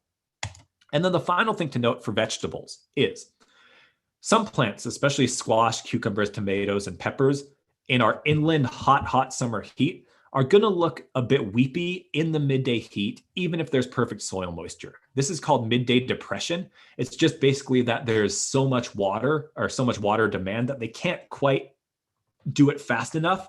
And so that doesn't mean you need to put more water on the soil right away. Feel the soil first. If the soil still feels kind of moist, come back as soon as it's cooled off in the evening, and chances are you'll see the plants look fine. They've been able to catch up. So just feel it before you water more. And if there's moisture there, it might not be it. So last thoughts are, whenever you're going to do this, always kind of do a little sketch first. If you're doing any math, check your math twice to figure out, the pipe size, how many things to put on a pipe, lines or sprinklers. Make a parts list, always get a few extra parts. And then if you're going to a local specialty landscape supply store or irrigation store, you could ask advice there as well. And if you are interested in kind of more general stuff about irrigation, check out our more general landscape irrigation classes, either on our YouTube page or coming up throughout the summer. And so with that, for those of you who are downloading this, I did also just include a general planting guide for the seasons for our area and spacing of how I will space them in between or down the rows. And so with that, thank you very much for joining us. I know we covered a lot today. I will be able to answer all the questions, but as I start looking at the questions, I would like to launch just a very quick closing poll to let me know how you thought it went with this workshop. This is really complicated stuff to try to figure out how to teach to a general audience, and I'm always trying to get better at it. I realized a while ago that just showing people the fun and easy part of how to put together the drip irrigation system only gives them half of what they need, because that's really kind of like, in some ways, it's like handing a teenager the keys to a sports car. It's like you could use a drip irrigation system that's theoretically an efficient system and way overwater really easily. So that's why I started teaching more and more of the kind of more complicated water management part. But it's not the easiest stuff to try to express and cram into a short workshop. So also, if you have other comments of stuff that worked for you in the workshop that you're definitely going to apply, I would love to know about that in the chat. Or if there's stuff that wasn't clear or that you thought didn't work so well, please let me know in the chat as well. So kind of always, I read it all, always trying to learn and go from there. And so with that, I will start answering questions. So someone asked about the download link. I will type both of the links and how to watch again. So I'll type that both into the chat right now, or actually, let me go to the last slide as well. So for watching this again, you can see here in the middle of the slide where it says past workshop recordings, cbwcd.org/YouTube. So currently up on our YouTube page is when I taught this last year. I've changed it a little bit. I am going to be doing some light editing just on the downtime at the beginning and the break, and then getting this up on our YouTube page next week. It'll actually already be up just with all the extra time, and then it'll be kind of edited and cleaned up. But that's cbwcd.org/YouTube. And then to download the slides, that's cbwcd.org/presentations. And I just typed that into the chat. And the files available there are listed in chronological order. So I saved the file to that page and put this file of all of these slides up at the top just this morning. It's a big file. It's close to 100 megabyte PDF file. So if you can right click and do save linked file as or download file rather than loading it into your browser. If you need to let it load into your browser, you can then save as from there as well.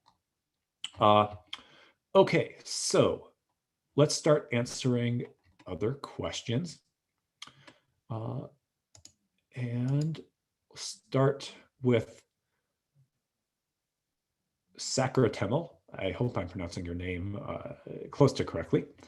I have a 4x4 foot garden for vegetables using drip irrigation with adjustable sprinklers, having 12-inch spacing. 2 questions. Should I change it to 6 inches as you suggested? Should I be using the irrigation every second day? I should be using the irrigation every second day for 1 hour. Am I right? So if 12-inch spacing you feel like it's been working for you, then I would never tell someone to take something that is working for them and get rid of it and put in something else. But if you feel like maybe it hasn't been working for you, if you maybe suspect that the actual emitters are maybe too far apart and there's dry spots in the middle, as kind of I would suspect, if you think that that's the case and that maybe the closer emitters would be beneficial, then that would be that would be the reason to do it. So possibly. And then I should be using the irrigation every second day for 1 hour. Am I right? So let's go back, make sure we're talking about the right thing. So if you are in our local area, kind of inland Southern California, it can be slightly different. So right now, we are in May. So if you're watering 1 day per week, that'd be just about an hour. I probably wouldn't be doing every second day, but the closest thing would be like 3 days a week. That'd be down at 21 minutes, or in July, that'd still be 25 minutes. So that's how to use this chart. If you feel like you specifically need to be watering every other day, then what you would do is you can take this July maximum of 7.9, divide that by 15, because that'd be how many times you were watering, and then get the total amount of water for that. But that'd be pretty rare, I think, to need to water that much if you're really watering the right amount each time.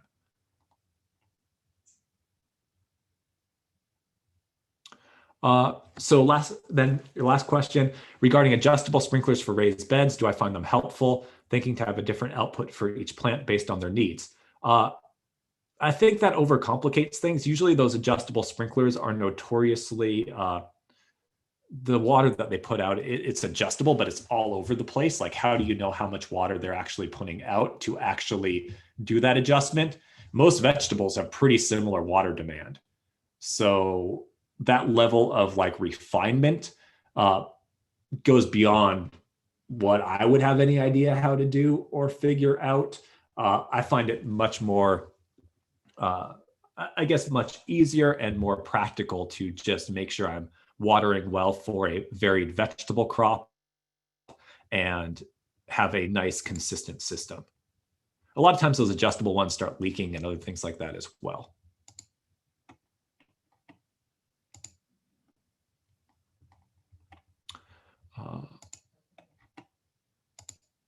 Okay. So from Darlene, where do I find downloadable PDF for drip tape installation? So the step-by-step that I showed for the raised beds is going to be in this same presentation, because I went through it really quickly. But if you have a large property, there's also lots of other information available. So you might check, there's two main distributors that I know about on the web that I've purchased drip tape from, and they have some also like other resources as well, kind of talking about system setup. So you might check Drip Depot or Drip Works. Those are two vendors, but they might have some good information. Or also, I'm sure you can just look online about other drip tape installation setups specifically, because a lot of people, especially for larger properties, use it. So from Anonymous, if you have a round vegetable garden, do you put the drip hose in a spiral 1 foot apart? Yes, you can do that. You can't do that with drip tape, but you can absolutely do that with the stuff that I showed in the raised bed, the 1/4-inch brown drip. You can do it in a spiral. Just check. I'm trying to remember if on the package they give you a maximum length. If it's a huge area, you might reach a maximum length for a single run. You might need to kind of split it up some, but you can bend that stuff into pretty much any pattern. So from Lisa, what is the optimal water flow after the water reducer valve and filter? Most valves can go pretty low in terms of water flow and water demand. You just don't want to generally exceed, if you're going after the water reducer valve and filter. If you have a 3/4-inch pipe, which is normal, you don't want to exceed that 8 gallons per minute. If it is like down into like the less than 3 gallons per minute, very low, there are actually, Rainbird makes a valve designed to work very well at that very low demand, but most modern valves could work pretty well at that low demand as well. Some of the older valves, they wouldn't shut very well if the water flow was very low when it was open, but most of the modern ones are better at it.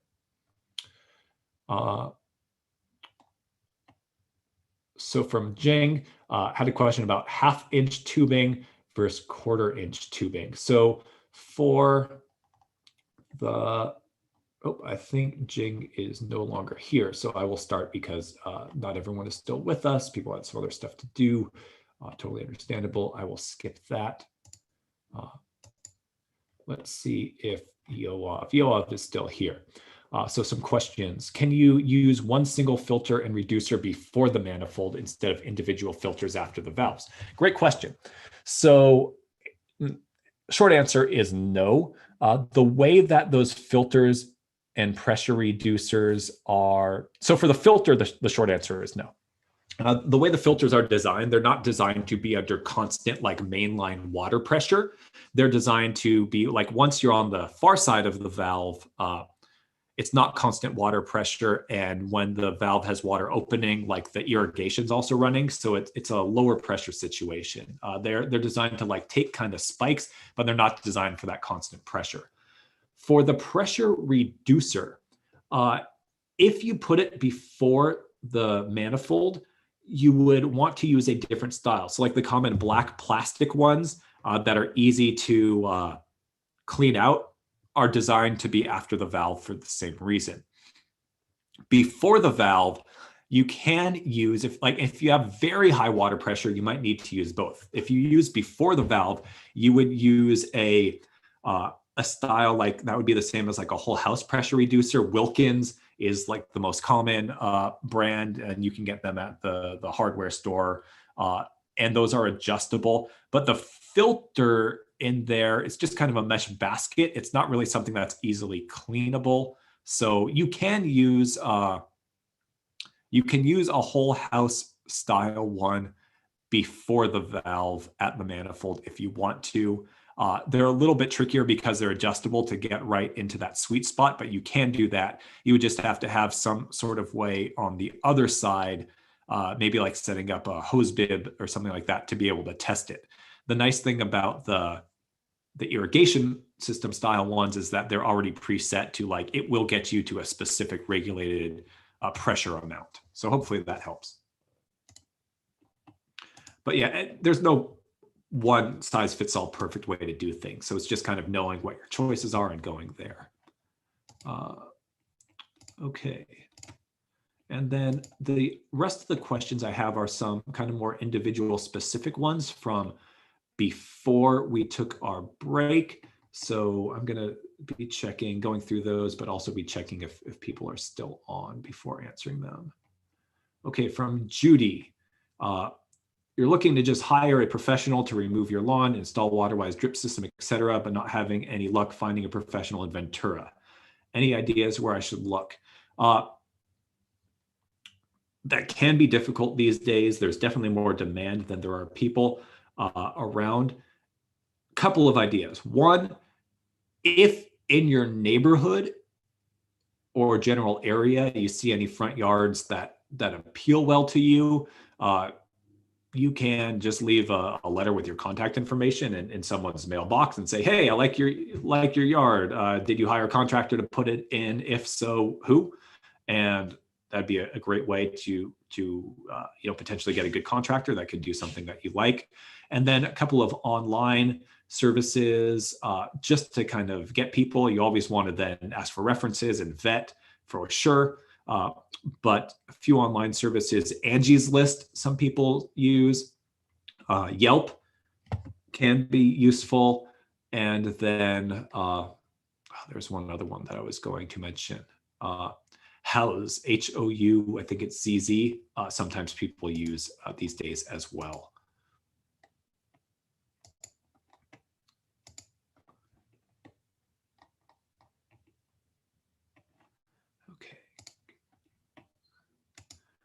So from Judy, are there rebates out there for smart irrigation systems, lawn removal, plant purchasing?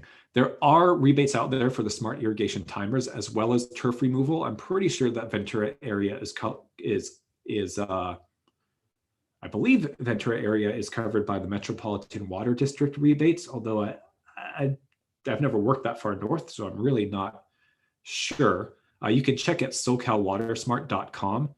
and you'll be able to find out. But you can also, sometimes there's local programs, and I definitely would not know the local programs that you all have up there. So the best thing to do is usually all of those rebates or incentives are going to come from your water provider. Even if they're a regional one, the water provider kind of coordinates it and knows it. So get in touch with your water provider.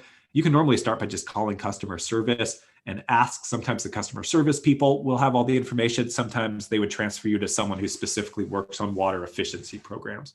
But yeah, you can always start there and they will know of everything that's available locally.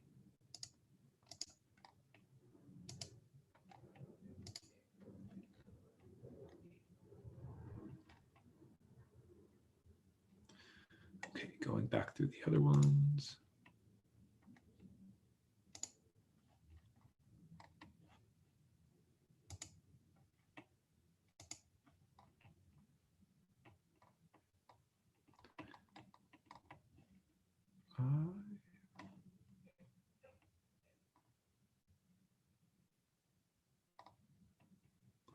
I think we are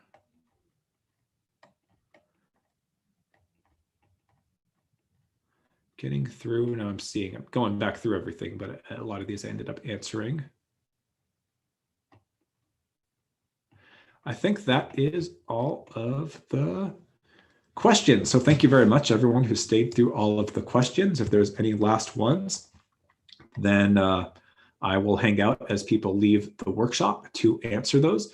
But if not, please sign up for our newsletter. If you are new to us and don't get it already, join us for future workshops or visit us at the Waterwise Community Center once we are open again to the public. And have a good rest of your weekend, everybody.